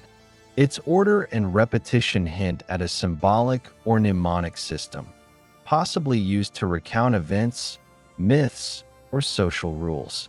The carvings were not random decorations, but an organized visual language that served ritual or teaching functions. At this time, regional changes in climate and subsistence strategies were underway. After about 9000 BCE, the climate of the Fertile Crescent became slightly warmer and more stable following the abrupt cooling that marked the Younger Dryas centuries earlier. Wild cereals such as emmer wheat, barley, and einkorn began to grow more predictably in nearby valleys. Communities that once gathered seasonally around Göbekli Tepe could now remain longer in particular territories. Archaeological layers from this period show increasing numbers of grinding stones, pestles, and mortars, suggesting an expanding dependence on processed plant foods. The continuing construction at Göbekli Tepe, therefore, occurred at the same time that permanent or semi-permanent villages were forming across southeastern Anatolia. Sites like Navali Kori, Keonu, and Jurf El Omar show similar carved pillars and early architectural forms, indicating that the symbolic traditions expressed at Göbekli Tepe were being carried into settlements where people also lived and cultivated plants. At Göbekli Tepe itself, new architectural phases replaced the massive early enclosures. Instead of the large circular stone walls, the later builders created smaller rectangular rooms built with rubble masonry and fitted with floors of polished lime plaster. These later structures contained small pillars rather than the monumental T-shaped monoliths of the earlier phase. The difference suggests a change in ritual emphasis, from large communal ceremonies to smaller, localized practices, possibly involving family or kin groups. The smaller enclosures, sometimes referred to as level 2 layers, also contain increasing quantities of everyday materials, flint blades, arrowheads, and fragments of grinding tools. This shows that by 900 to 8800 BCE, Göbekli Tepe was no longer purely ceremonial. It may have been part of a larger network of habitation sites or a seasonal settlement where rituals took place alongside daily activities. Carved imagery from this later phase maintained continuity with earlier traditions. The snake, fox, and boar remained dominant symbols. Some carvings show pairs of animals facing each other, possibly representing balance, fertility, or communal identity. Others combine geometric forms, circles, crescents, H shapes, that could represent natural phenomena like the sun, moon, or constellations, though interpretations remain uncertain. Scholars emphasize that these motifs must be read in their own prehistoric context rather than through later mythologies. Another significant development was the increased presence of human figures. The earliest Göbekli Tepe carvings had been dominated by animals, but later levels began to include stylized humans with bent arms and hands joined at the front. This change might reflect a shift in worldview, placing human actors within or in control of the spiritual order that earlier art had portrayed as dominated by animals and natural forces. Around this time, the region's communities also began using lime plaster for floors and wall coverings. The ability to produce and apply this material required heating limestone to over 800 degrees Celsius, a major technological advance. It points to knowledge sharing among groups in the upper Tigris and Euphrates basins, possibly through gatherings at sacred sites like Göbekli Tepe. Archaeologists have found little direct evidence of domestic structures within the main complex, supporting the idea that it remained a specialized ceremonial center. However, refuse layers near the summit contain large quantities of animal bones, mainly gazelle, onager, aurochs, and wild sheep. The accumulation of such remains, mixed with burnt limestone and ash, implies periodic feasting. These events could have reinforced social alliances or redistributed resources between groups who came from wide areas to participate. By about 8,800 BCE, a new cultural horizon was forming across northern Mesopotamia. Communities began to show clearer signs of social differentiation and settled life.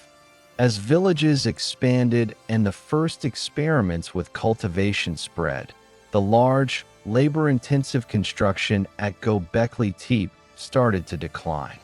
The once dominant ritual gatherings that had united mobile groups were slowly replaced by local community shrines embedded within settlements. Still, during the 4 centuries between 900 BCE and 8600 BCE, Göbekli Tepe remained active enough to transmit its artistic and ritual traditions far beyond its hilltop. Its designs reappeared in sites up to 200 kilometers away, suggesting that it served as a cultural reference point for much of Upper Mesopotamia. Even as its regional importance waned, its influence persisted through shared symbols and practices.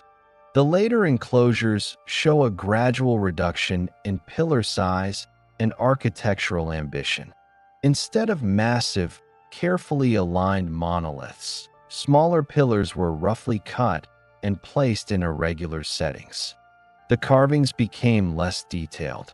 The shift may reflect diminishing labor resources or a change in belief systems. People's efforts were now directed toward maintaining village life and food production rather than erecting monumental sanctuaries. By 8600 BCE, activity at Göbekli Tepe was visibly slowing. The latest architectural layers show repairs rather than new construction, and fill deposits began to accumulate within the older circles.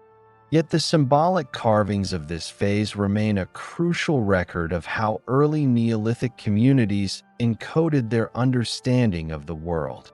The site had transformed from a center of grand communal gathering into a repository of sacred tradition, its carvings serving as both record and reference for an era that was about to end.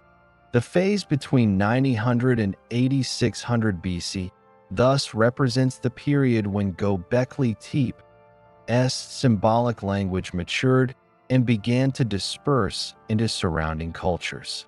Its reliefs document one of humanity's first attempts to record ideas and social memory in durable form. Though we cannot fully interpret the meaning of these images, they preserve the earliest evidence of shared belief systems that predate writing by several millennia.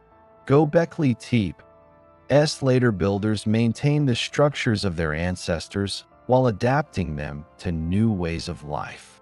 This transition, visible in the shift from monumental to modest, from collective to local, marks the beginning of a profound social transformation that would soon lead to the rise of permanent settlements and eventually the first agricultural villages of the Fertile Crescent.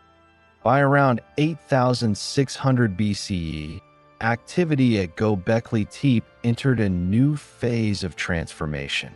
The great circular enclosures that had dominated the earlier centuries began to fall into disuse. Archaeological layers from this period show a marked reduction in monumental construction and a shift in both material culture and social organization. Excavations led by the German Archaeological Institute and the Şanlıurfa Museum reveal that after centuries of building and ritual use, many of the site's monumental structures were either intentionally backfilled or simply left to erode. The massive T-shaped limestone pillars, once standing in open-air sanctuaries, began to lose their dominance in the architectural landscape. In their place, smaller, rectangular rooms made of limestone and rubble appeared, structures less imposing and built with simpler techniques.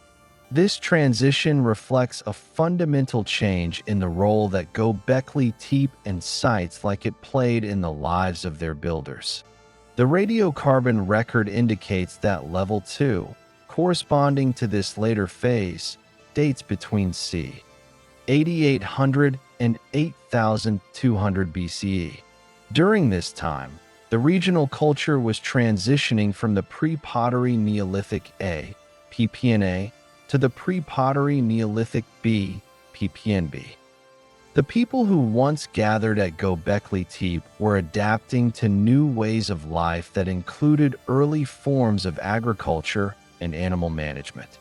Archaeobotanical evidence from nearby sites such as Navali Kori, Keonu, and Jurf El Amar confirms the cultivation of wild wheat, Triticum dicocoides, barley, Hordeum spontaneum, and lentils, Lens culinaris. Though Göbekli Tepe itself shows little evidence of farming within its boundaries, its decline coincides with the emergence of these agricultural communities across the upper Euphrates basin. Many archaeologists interpret this as a gradual cultural shift rather than a sudden collapse. Ritual centers like Göbekli Tepe may have become less essential as human societies began to anchor their identity in permanent settlements and the daily routines of cultivation and herding. The faunal assemblage also reflects change. During the earlier phases, animal bones found at Göbekli Tepe were overwhelmingly from wild species: gazelles, aurochs, boars, and wild asses. By the mid-9th millennium BCE, however, these species appear less frequently in the archaeological record, replaced by bones of domesticated or semi-domesticated animals in neighboring sites. This pattern supports the view that regional subsistence practices were evolving. Hunting parties, once central to the social and ritual activities of Göbekli Tepe, were gradually replaced by communities practicing controlled animal management. Material evidence also points to a reduction in artistic output. The intricate bas-relief carvings, so characteristic of the earlier monumental pillars, became rarer and less elaborate. The later enclosures contain fewer decorated surfaces, and when ornamentation appears, it is executed in simpler geometric or schematic forms. This decline in symbolic representation suggests a waning emphasis on the elaborate communal rituals that had once defined the site.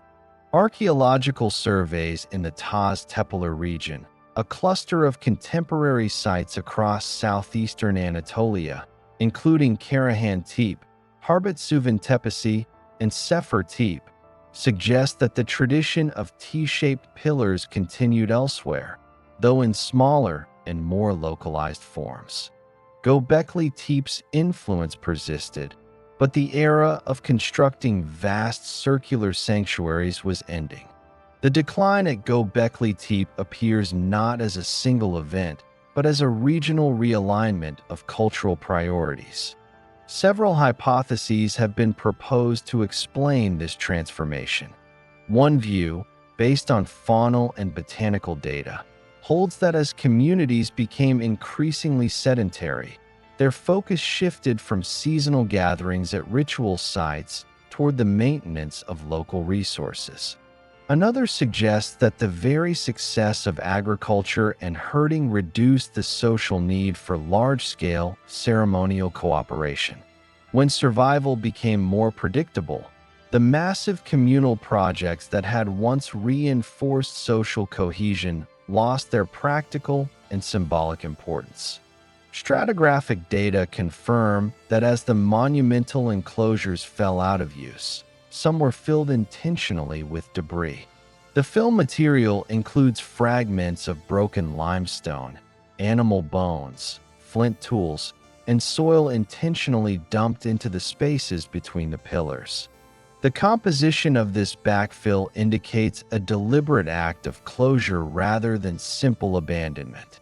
Archaeologists find this same pattern in multiple enclosures, implying that the filling process may have been a communal or ritual act, a way to end the use of the sanctuaries according to prescribed customs.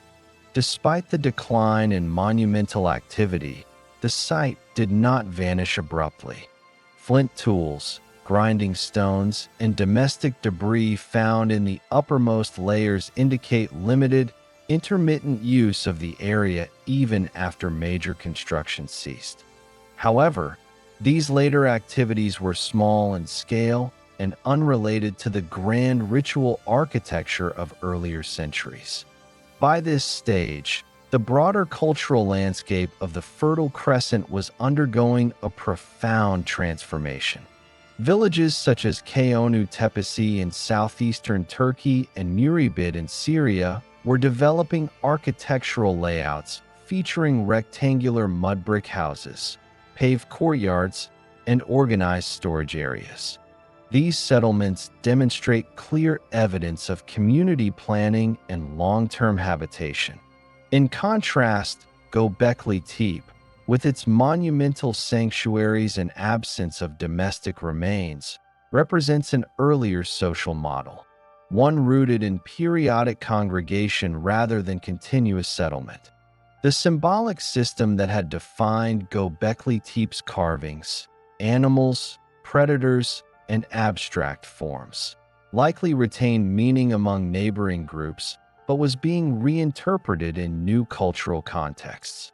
Some iconographic motifs persisted in smaller reliefs and figurines at nearby PPMB sites, suggesting cultural continuity through adaptation rather than rupture.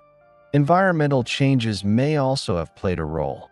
Pollen and sediment records from the region indicate gradual aridification in the centuries following 9000 BCE. This slow shift could have affected game availability and resource patterns, making the area less attractive for large gatherings. As populations began to settle in more stable agricultural zones, Göbekli Tepe's role as a meeting place of hunter-gatherer groups may have naturally diminished. Klaus Schmidt, who excavated the site from 1995 until he died in 2014, described this stage as the waning of the monumental phase. He emphasized that Göbekli Tepe was not destroyed or forgotten abruptly, but transformed alongside human society itself. The transition reflects the broader narrative of early Holocene humanity, moving from a world of mobile foragers and collective rituals to one of villages, cultivation, and emerging social hierarchy. This period, roughly between 8600 and 8400 BCE, thus marks Göbekli Tepe's gradual decline as an active ceremonial center. Its once grand circles, meticulously aligned and carved, became filled with rubble and refuse. The tall T-pillars, representing human-like figures, were no longer erected. Instead, smaller, utilitarian structures appeared, marking the shift toward domestic and agricultural life across the region. The archaeological evidence from Göbekli Tepe's upper layers serves as a record of transformation rather than collapse. It preserves the traces of a society adapting to new economic and environmental realities. The same ingenuity and cooperation that once raised towering stone sanctuaries were now redirected toward managing fields, tending herds, and building permanent dwellings. By the late 9th millennium BCE, Göbekli Tepe's importance as a regional gathering site had faded. The people who once assembled there had begun to settle elsewhere, establishing the first true Neolithic villages of Anatolia and northern Mesopotamia. The monumental hill remained, covered gradually by the sediments of time, its stones still upright, but its purpose forgotten by those who followed. Archaeological consensus supports this interpretation with a high degree of confidence. The combination of radiocarbon dating, material culture analysis, and stratigraphic evidence paints a consistent picture. Göbekli Tepe's decline was part of the broader shift from mobile hunter-gatherer societies to sedentary agricultural communities. The site's reduction in construction intensity, simplification of art, and eventual backfilling correspond directly with this global transformation in human prehistory. By 8400 BCE, the hill no longer functioned as the great ceremonial center it once was. It remained as a silent marker of humanity's first monumental endeavor, one that had lasted nearly 1,800 years and witnessed the dawn of the Neolithic world. Between 8300 and 8200 BCE, the final chapter of Göbekli Tepe's active use unfolded. Archaeological evidence indicates that this period marked the intentional burial of the monumental enclosures that had once served as the heart of ritual life in southeastern Anatolia. The process was deliberate, systematic, and executed with precision. It was not caused by natural collapse, erosion, or external destruction. Instead, the people who had built Göbekli Tepe purposefully filled their own structures, sealing them beneath layers of soil, stone, and debris. Excavations led by Klaus Schmidt and the German Archaeological Institute, DAI, revealed that the fill within the enclosures consisted of carefully deposited sediments mixed with limestone fragments, flint tools, animal bones, and everyday refuse. This backfill material originated not from the surrounding hillside, but from accumulated occupational debris, refuse likely collected from nearby living or working areas. The consistency and distribution of the fill indicate a planned effort rather than haphazard dumping. Radiocarbon dating of organic material from this fill places the burial of the site's major enclosures, particularly enclosures A, B, C, and D, between approximately 8,300 and 8,200 BCE, coinciding with the early Pre-Pottery Neolithic B (PPNB) phase. Stratigraphic studies confirm that this was not the result of post-abandonment sedimentation, but a single event or series of closely timed actions. Each of Göbekli Tepe's monumental circles was treated similarly. The spaces between the T-shaped limestone pillars, some standing over 5 meters tall, were packed with fill material until the tops of the pillars were covered. In some enclosures, small limestone blocks were arranged deliberately to stabilize the pillars during the process, preventing collapse. The density and compactness of the fill demonstrate that it was intentionally placed to preserve the structure's stability beneath the rising mound. The reasons for this large-scale burial remain a subject of scholarly debate. There is no evidence of violent destruction, warfare, or natural disaster during this phase. The backfilling appears controlled and organized, likely involving a coordinated community effort. Archaeologists have proposed several interpretations based on comparative analysis with other Neolithic sites in the region. One prevailing theory suggests that the burial represented a ritual closure, a formal ending to the use of the sanctuaries. In early Neolithic cultures, structures of symbolic or ritual significance were sometimes decommissioned through burial or burning. Such acts could signify a transition in religious or social practices, the completion of a ceremonial cycle, or the deliberate retirement of sacred spaces as belief systems evolved. Another hypothesis associates the burial with the emergence of new ritual centers elsewhere in the region. Excavations at Karahan Tepe, Sefer Tepe, and Çakmak Tepe, all within the broader Taz Tepeler cultural zone, reveal later phases of the same T-pillar tradition. These sites exhibit architectural and iconographic features closely resembling Göbekli Tepe's earlier style, but adapted to different layouts and scales. The systematic burial of Göbekli Tepe may have coincided with the rise of these new centers, suggesting that its builders relocated their sacred activities rather than abandoning them entirely. Environmental and cultural factors may also have contributed to this decision. During the early 9th millennium BCE, the region experienced gradual aridification following the end of the Younger Dryas and the onset of the Holocene climatic optimum. This shift may have affected the availability of wild game and water sources around the site, as agriculture and herding became more reliable subsistence strategies.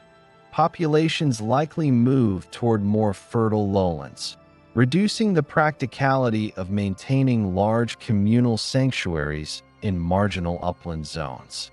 Micromorphological studies of the fill show that it contains the remains of thousands of wild animals, primarily gazelle, aurochs, red deer, and wild boar, as well as fragments of flint blades, projectile points, and stone vessels. Many of these materials were already weathered when deposited, suggesting they were gathered from older contexts rather than produced specifically for the burial. This further supports the theory that the act was ceremonial rather than utilitarian. No human burials or remains have been found within the enclosures themselves, indicating that Göbekli Tepe's closure was not associated with funerary activity. Instead, it appears to have been a collective undertaking aimed at sealing and preserving the sanctuaries intact beneath the mound. The builders filled the spaces around the pillars, but did not dismantle them. Their deliberate concealment ensured the preservation of the structures for millennia. The fill layers also contained a significant quantity of limestone flakes and tool debris, indicating that stoneworking continued in the vicinity even as the site was being buried. This may reflect the production of materials used during the closure or the simultaneous construction of new, smaller-scale ritual sites nearby. After the completion of the burial, the hill that once served as a ceremonial focus began to transform into a natural mound, what archaeologists later named Göbekli Tepe, or Potbelly Hill. Over time, vegetation and soil accumulation obscured all visible traces of the structures beneath.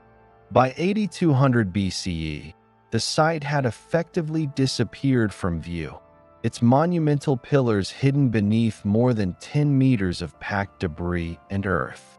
Archaeological interpretation based on stratigraphy and material culture strongly supports the view that the burial was not an act of neglect or abandonment, but a planned termination. This perspective is reinforced by the symmetrical manner in which multiple enclosures were filled, each following a similar pattern. Such uniformity suggests communal organization and possibly ritual coordination across generations. Scholars also note that this event coincided with the consolidation of early farming communities in the surrounding regions. Sites such as Keonu Tepesi and Navali Kori display permanent architecture, storage facilities, and early evidence of animal domestication. These developments mark the full emergence of Neolithic lifeways in Upper Mesopotamia. The shift toward agricultural permanence likely reduced the need for large-scale regional pilgrimage sites like Göbekli Tepe. The closure of Göbekli Tepe thus corresponds with a wider transformation in human society, from mobile or semi-sedentary forager groups reliant on seasonal cooperation to fully settled agricultural populations whose rituals became localized within their communities. This broader shift aligns chronologically with the 8200 BCE cold event, a brief but significant climatic downer known to have impacted early Neolithic populations in Southwest Asia. Whether directly connected or not, the temporal proximity suggests that environmental stress may have reinforced the social and economic reorganization already underway. Following its burial, Göbekli Tepe shows no evidence of later reuse during the Neolithic or Bronze Age. The mound remained untouched by subsequent cultures, protected by the very fill that concealed it. This absence of later intrusion is one of the reasons the site has been preserved in exceptional condition. When archaeologists rediscovered it in the late 20th century, the enclosures and pillars were found almost exactly as they had been left more than 10 millennia earlier. The deliberate burial of Göbekli Tepe represents one of the earliest known examples of large-scale site decommissioning in human history. The evidence, radiocarbon data, micromorphological analysis, and uniform fill composition demonstrates intentional action by its builders. This act marks the end of the site's active use phase, concluding more than 1,000 years of construction, maintenance, and ritual activity. By 8200 BCE, the monumental center of Göbekli Tepe had been sealed beneath the earth. Its pillars, carvings, and enclosures lay undisturbed, preserved by those who had once raised them. Archaeologically, this marks the definitive transition between Göbekli Tepe's ceremonial epoch and the rise of the settled Neolithic world that would soon dominate the Fertile Crescent. Its burial was not destruction but preservation, an intentional sealing of a place whose purpose had been fulfilled. Through this act, The people of early Anatolia ensured that their most significant monument would endure, hidden beneath the soil, waiting for rediscovery nearly 12,000 years later. The modern history of Göbekli Tepe began in 1963 when a joint team from the University of Chicago and Istanbul University conducted a regional survey in southeastern Turkey as part of the joint prehistoric project. During this survey, the team identified a large, artificial-looking mound located about 15 kilometers northeast of Şanlıurfa. The site was recorded as V52/1 and described as a Neolithic settlement based on surface finds that included flint tools and fragments of limestone. However, at that time, the researchers did not recognize the presence of monumental architecture beneath the surface. The limestone pillars visible on the ground were misinterpreted as medieval gravestones or simple markers.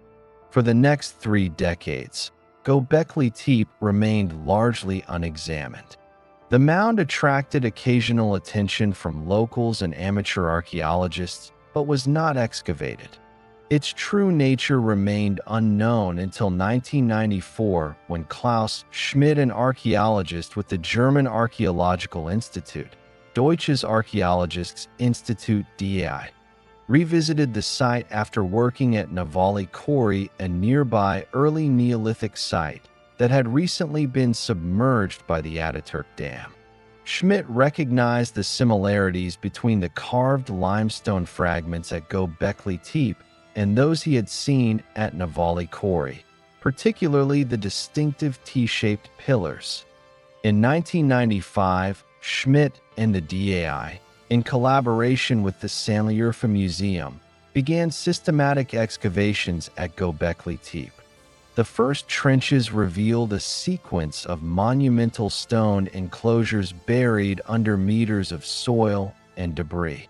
As the excavation expanded, it became clear that the site was not a simple settlement, but a major ritual complex built during the Pre-Pottery Neolithic period, more than 11,000 years ago. Early excavations uncovered the now famous Enclosure D, the best preserved and largest of the monumental circles. Measuring approximately 20 meters in diameter, it contained 12 limestone pillars arranged in a circle around 2 larger central pillars, each standing over 5.5 meters tall and weighing up to 16 tons. These central pillars, carved in the abstract shape of human figures with arms and hands depicted in low relief, confirmed that the T-shapes represented stylized humans.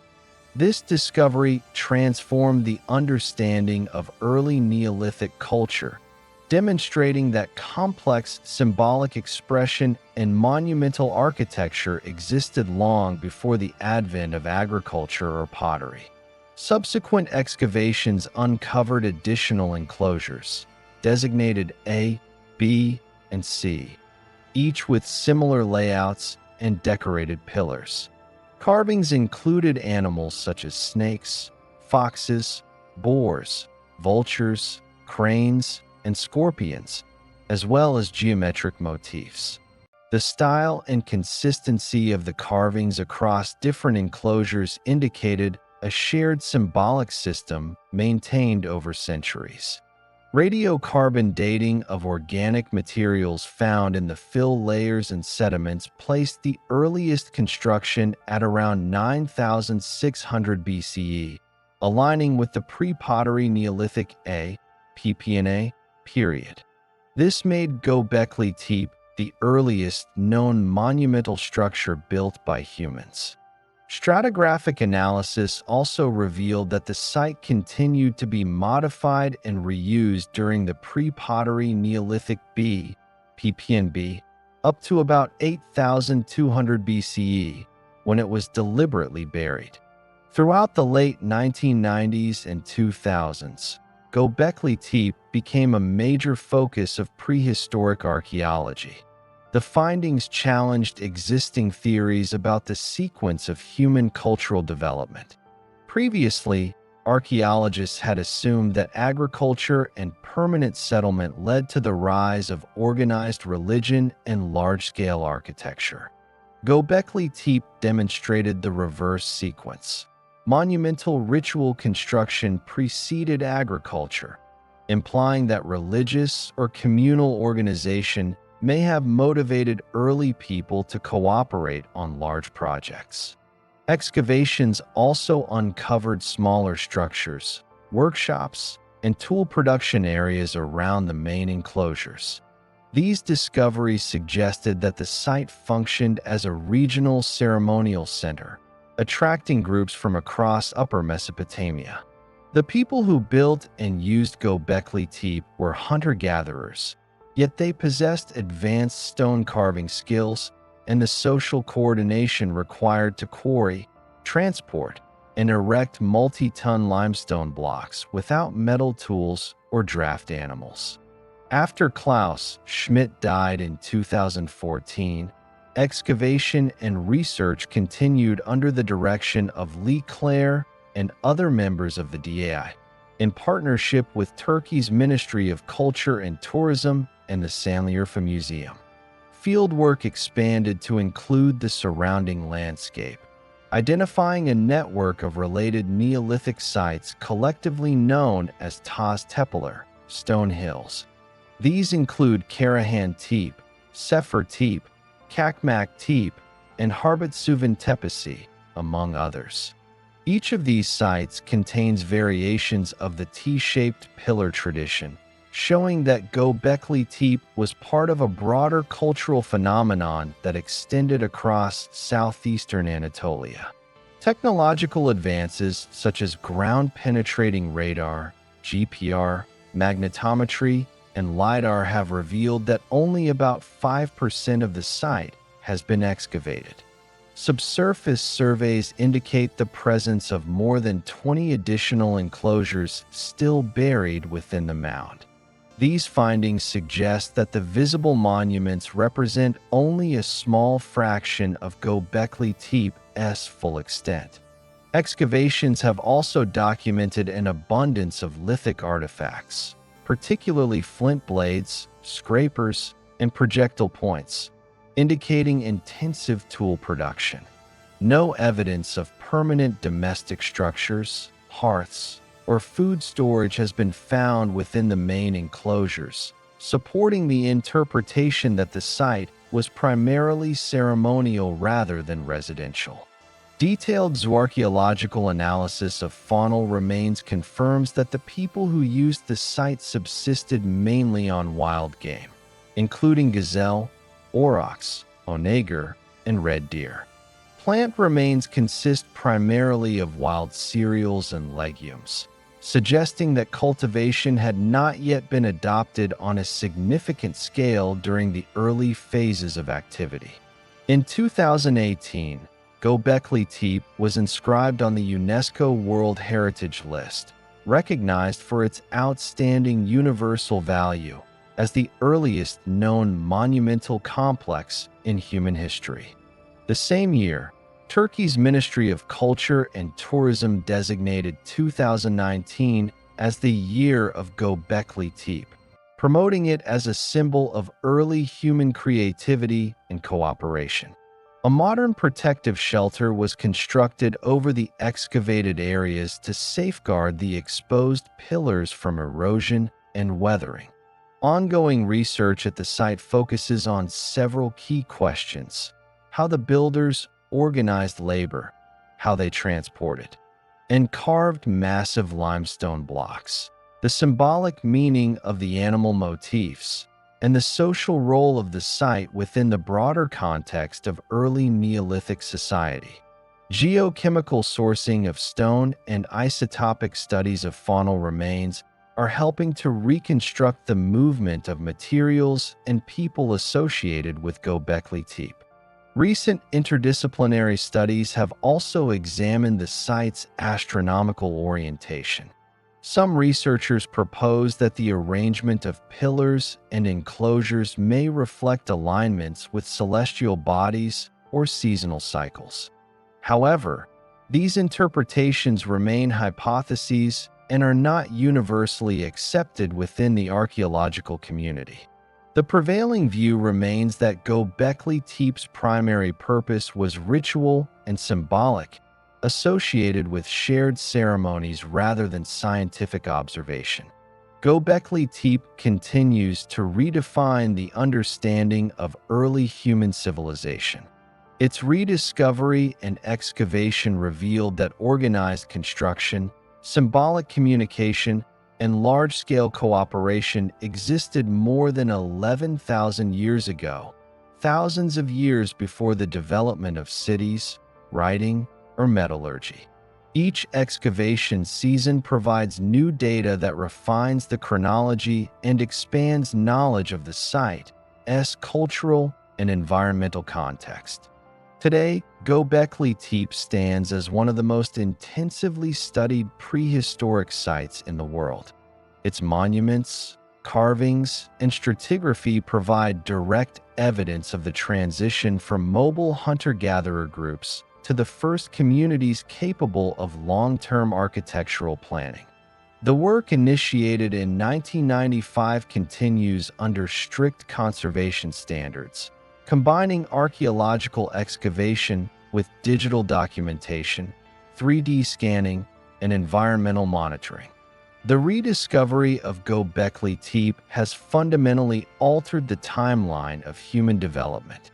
What was once thought to be a simple mound became a record of the earliest known monumental architecture, evidence of a complex social and cognitive structure existing at the dawn of civilization. Through careful excavation and research, the site continues to yield data that clarify how early humans organized belief, ritual, and cooperation in the millennia preceding agriculture. The rediscovery of Göbekli Tepe thus marks not only an archaeological achievement, but also a redefinition of human prehistory. The layers uncovered since 1995 have provided one of the clearest windows into the origins of symbolic behavior and communal architecture in the ancient Near East. Archaeological analysis of Göbekli Tepe has provided important insight into the people who built and maintained it between 9600 BCE and 8200 BCE. The builders belonged to societies living during the Pre-Pottery Neolithic A, PPNA, and the Pre-Pottery Neolithic B, PPNB, long before the introduction of pottery, metal tools, or formal agriculture. These were mobile or semi-sedentary hunter-gatherer groups who occupied the fertile uplands of southeastern Anatolia, a region that offered abundant resources and access to seasonal game, edible plants, and fresh water.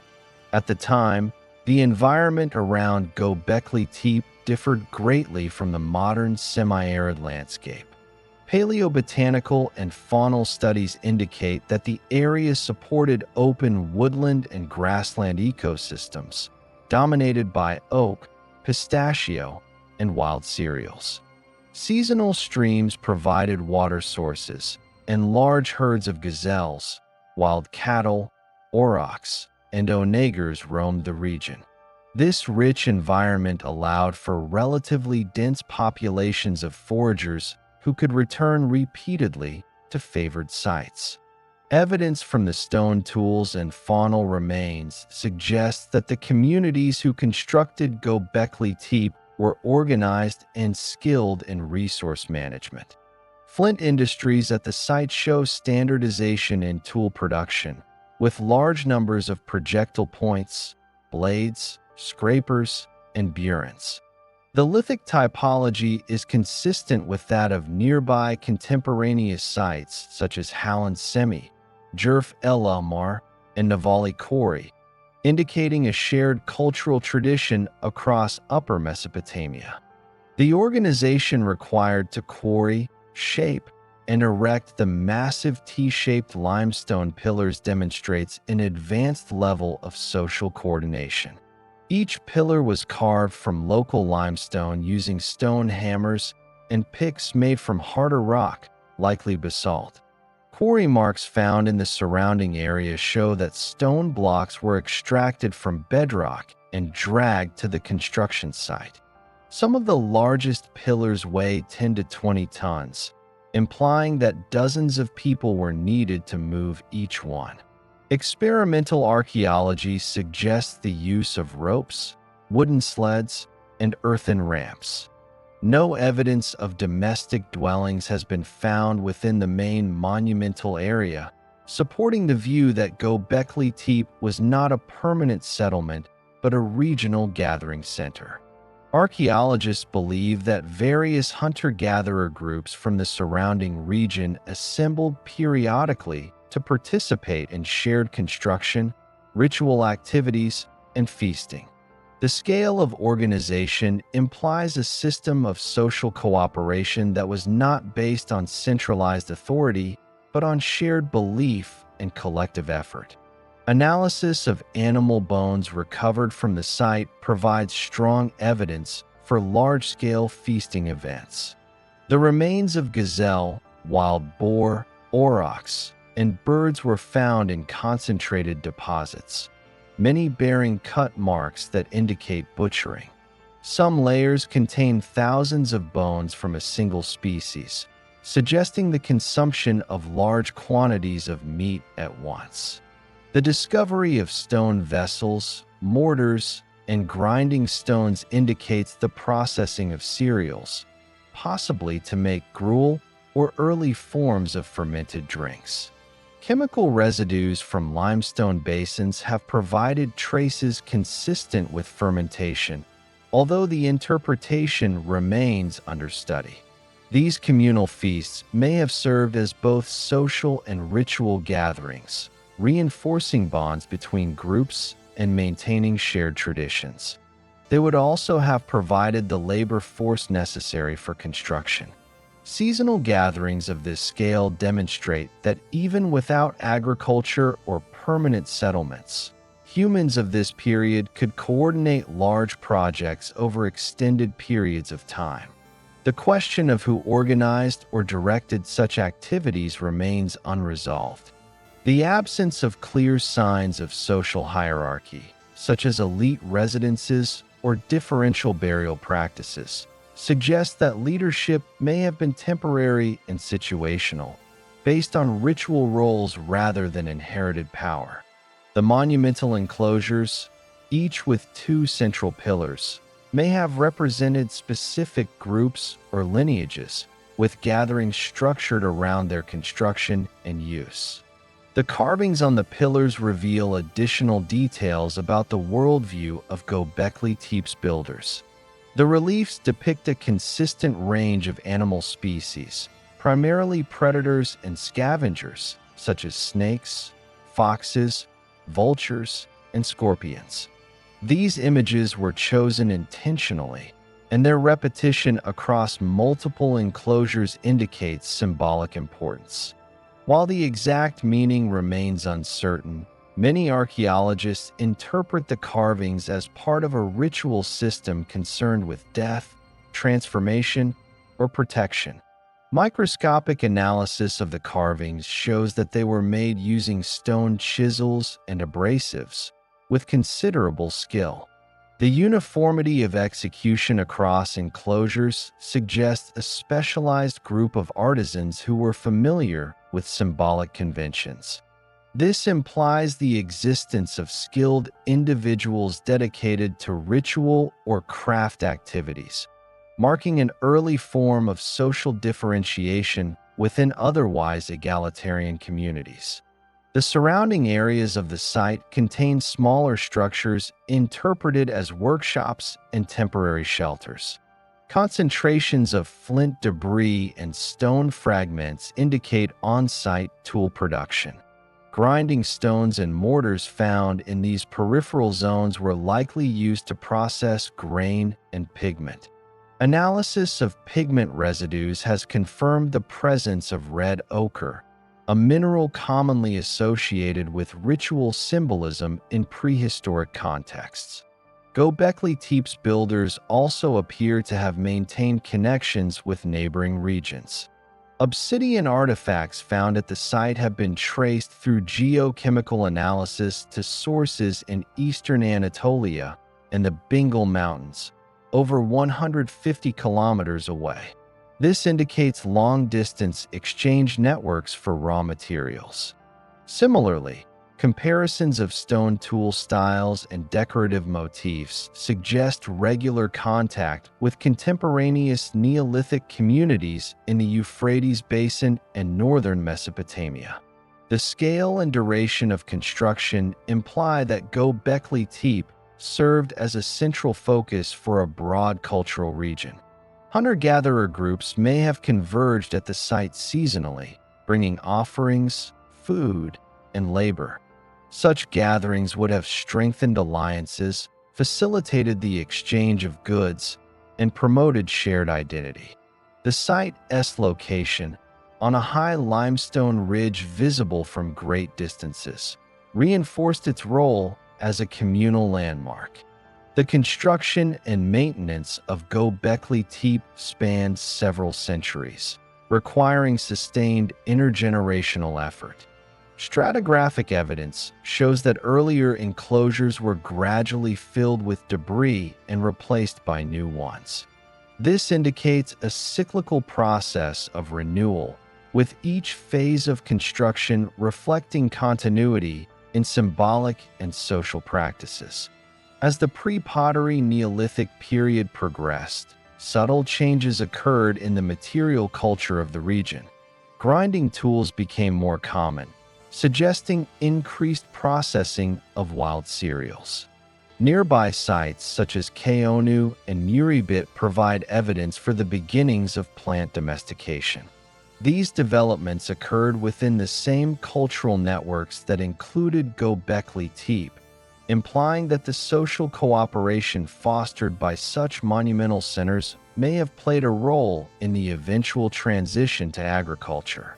The builders of Göbekli Tepe thus represent a critical stage in human evolution. Communities capable of sustained collaboration and complex symbolic expression without the economic base of farming. Their achievements demonstrate that social and ideological innovation preceded the Neolithic Revolution. The site provides direct evidence that belief systems and shared rituals could organize labor on a large scale and shape early human society.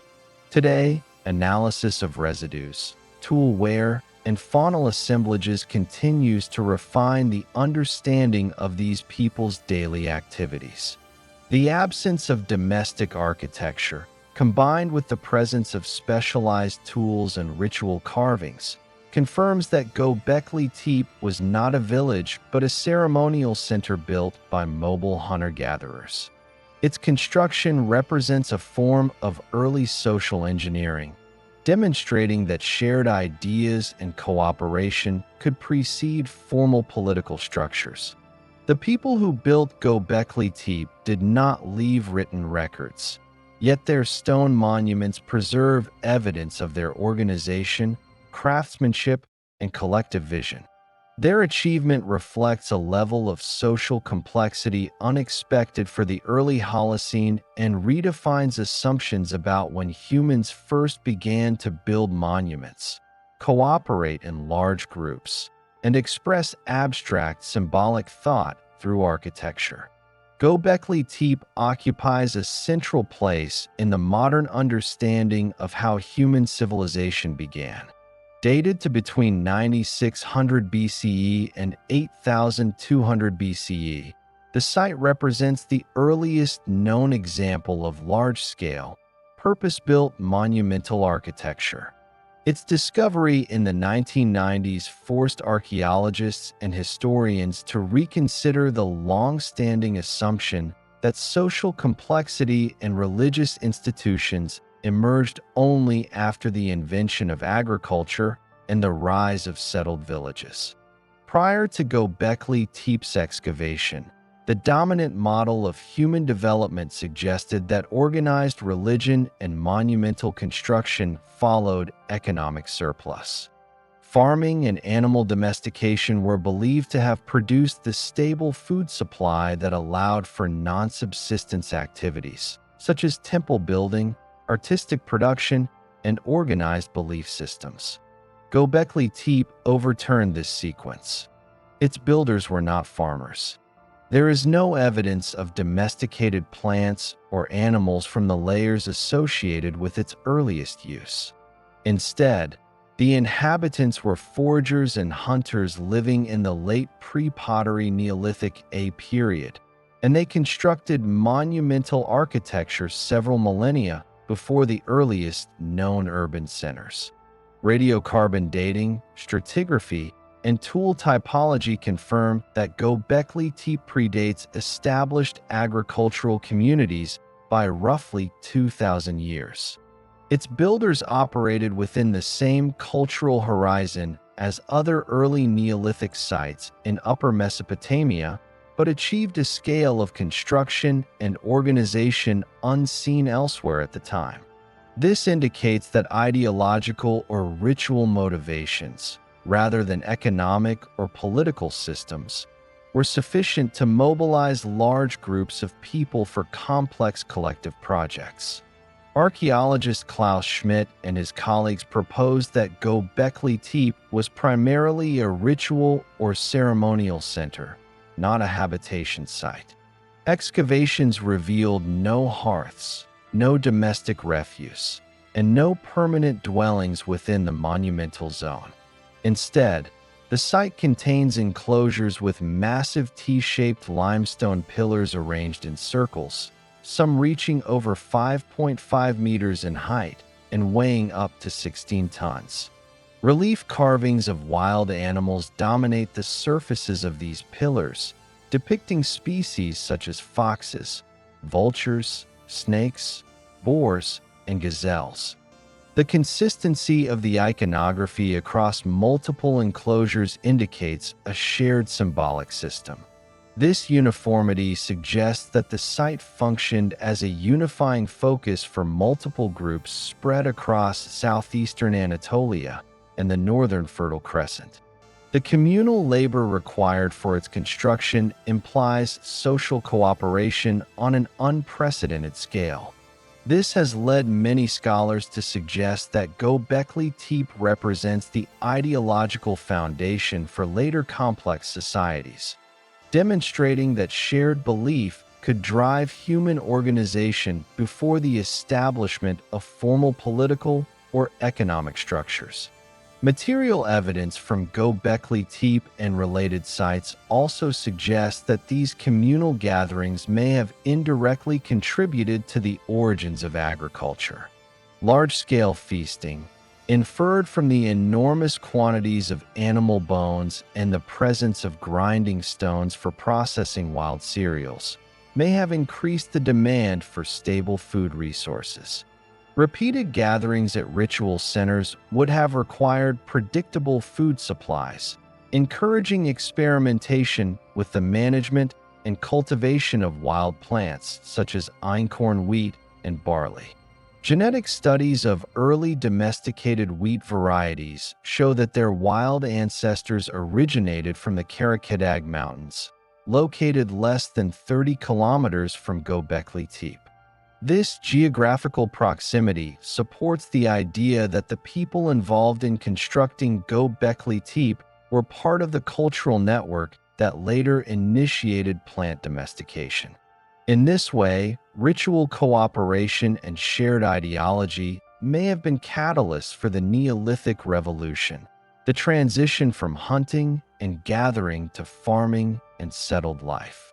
Instead of agriculture creating the conditions for religion and social complexity, Göbekli Tepe suggests that religious cooperation may have stimulated agricultural innovation. The site's stratigraphy shows that over several centuries, older enclosures were deliberately buried and new ones constructed on top. This process of renewal points to long-term continuity in symbolic traditions, but also gradual transformation. By around 8,200 BCE, the scale of construction declined, and simpler, smaller buildings replaced the massive enclosures of earlier phases. These later structures coincide chronologically with the emergence of sedentary farming communities in the region, such as Keonu, Navali Kori, and Jerf El Almar. As food production and permanent settlement spread, the focus of communal activity shifted away from large, centralized ritual centers toward localized village shrines. Archaeological evidence from these later sites shows continuity in symbolic and architectural traditions, including T-shaped pillars similar to those at Göbekli Tepe, though on a reduced scale. This continuity demonstrates that the symbolic concepts first expressed in the monumental enclosures did not disappear. Rather, they were integrated into the new framework of agrarian village life. The social cooperation and collective identity once maintained through large-scale gatherings were replaced by localized community institutions. The burial of Göbekli Tepe around 8,200 BC marks a deliberate end to its active use. The infilling of the enclosures with debris, soil, and refuse appears intentional rather than accidental.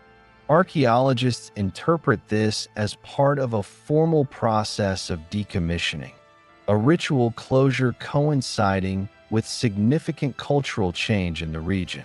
This transition aligns with broader environmental and climatic developments known as the 8.2 kiloyear event, a period of global cooling and increased aridity that may have influenced population movements and settlement patterns. Following its burial, Göbekli Tepe remained undisturbed for nearly 10 millennia. The surrounding region evolved into one of the primary centers of early agriculture and animal domestication, eventually contributing to the rise of complex societies in Mesopotamia. Yet, the site itself was forgotten, its meaning and creators erased from collective memory until modern times. The rediscovery of Göbekli Tepe in 1994 fundamentally altered the framework of prehistoric archaeology.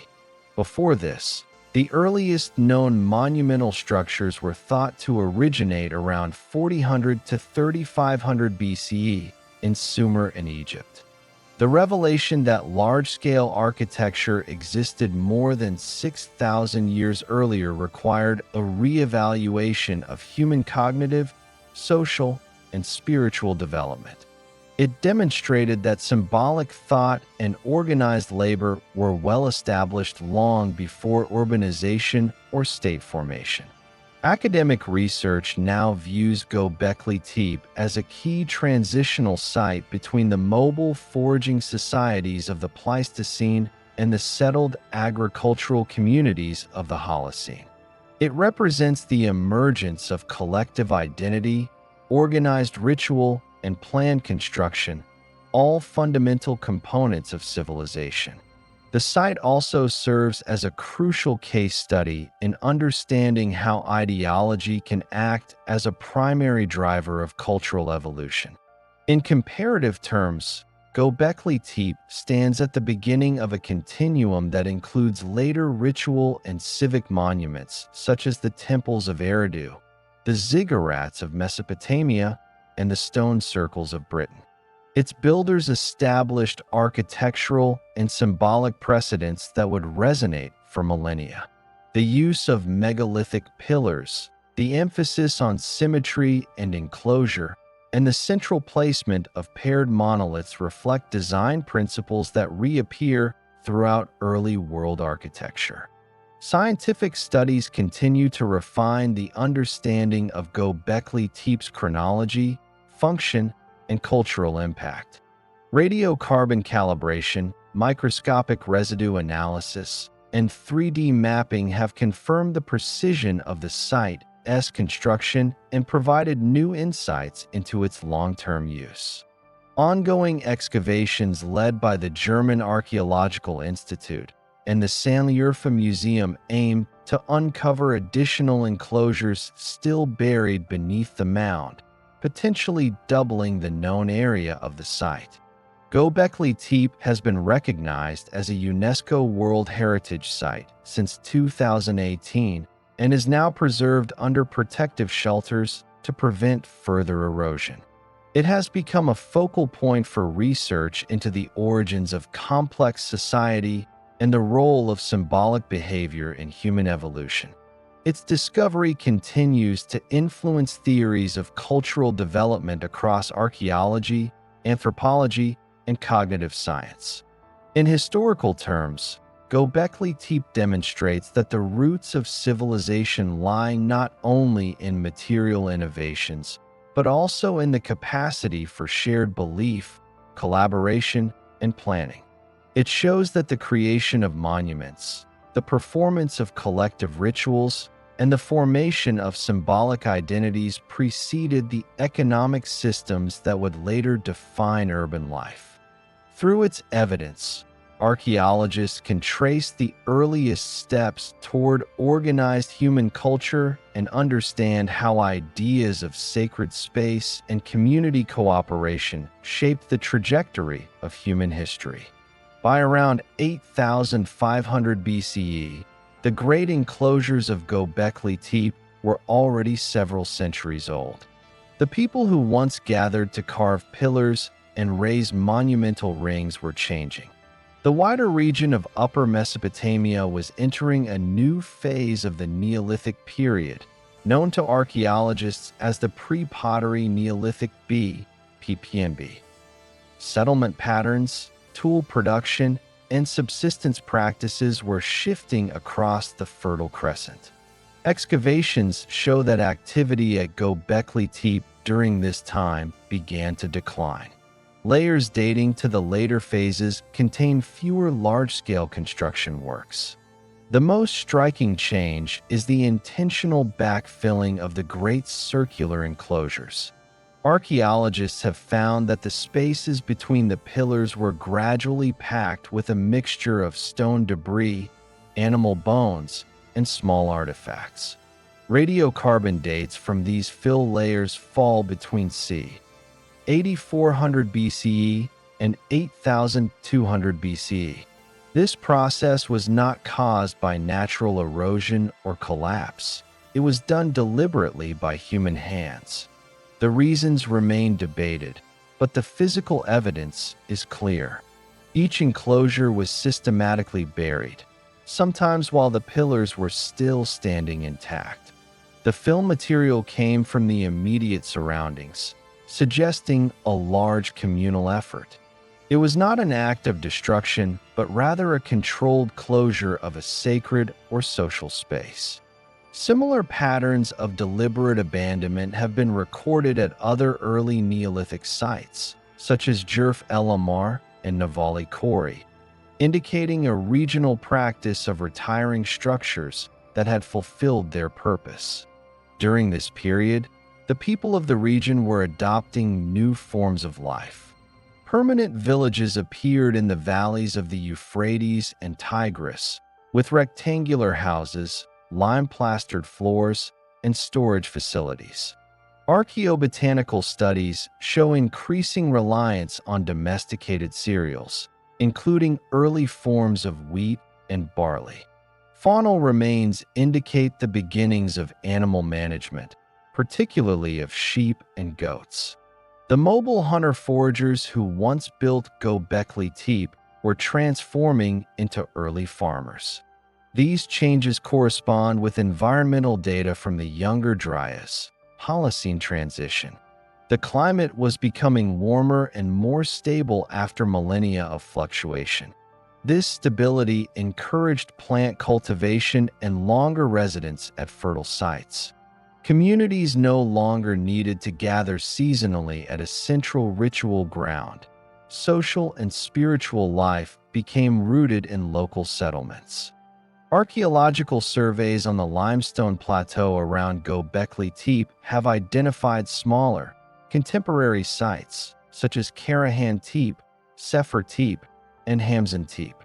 Each contains variations of the T-shaped pillar tradition, sometimes on a smaller scale. This suggests that the symbolic and architectural ideas pioneered at Göbekli Tepe spread outward and diversified rather than disappearing suddenly. As populations settled permanently, they adapted these concepts into their own communal spaces. Within Göbekli Tepe itself, later layers contain rectangular buildings replacing the older circular designs. The pillars in these levels are shorter and less elaborately carved. Stone tools also change, with new types of arrowheads and cutting blades typical of the PPMB. Together, these features mark a clear cultural transition from the monumental constructions of the early phase to more domestic and localized architecture. The final occupation of the site seems to have ended around 8,200 BCE, a date supported by radiocarbon samples from the uppermost deposits. After this point, there is no evidence of continued building, habitation, or ritual use. The hill was left covered by the debris of its own filled enclosures and gradually concealed by natural sediment. For thousands of years, Göbekli Tepe lay undisturbed beneath the surface, its significance forgotten by later peoples of the region. From an archaeological perspective, the site's abandonment does not signify cultural collapse, but rather transformation. The technological knowledge, artistic expression, and communal organization seen here became foundations for the Neolithic societies that followed. The surrounding plains of southeastern Anatolia developed into one of the core zones of early agriculture, giving rise to settlements that would later lead toward urban life.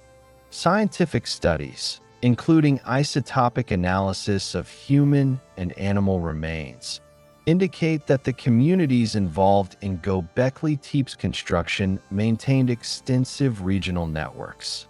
Obsidian artifacts found at the site originated from sources in eastern Anatolia, over 150 kilometers away. Such connections continued even after Göbekli Tepe's decline, showing that the social and trade relationships it once fostered remained active in successor communities. As excavation and research continue under the direction of the German Archaeological Institute and Şanlıurfa Museum, discoveries refine this timeline. Geophysical surveys have revealed additional enclosures still buried under the mound, hinting that the visible structures represent only part of the original complex. Ongoing soil and residue analyses aim to clarify how long each enclosure remained in use before being filled and sealed. What remains certain is that between c. 9600 BCE and 8200 BCE, Göbekli Tepe functioned as a unique center of communal labor, artistic creation, and symbolic architecture. Its final phases, around 8500 to 8200 BCE, capture the closing moments of a monumental tradition that preceded agriculture, pottery, and writing. The deliberate burial of the site preserved it in remarkable condition, providing modern archaeology with a detailed record of one of humanity's earliest large-scale construction projects. When viewed through stratigraphy, artifact typology, and radiocarbon evidence, Göbekli Tepe's story ends not with disappearance, but with integration into the broader Neolithic world. The skills, beliefs, and cooperative systems established here continued to shape communities across Upper Mesopotamia for centuries. The stones remained silent under layers of earth, yet their builders' innovations endured in the villages, fields, and temples that followed.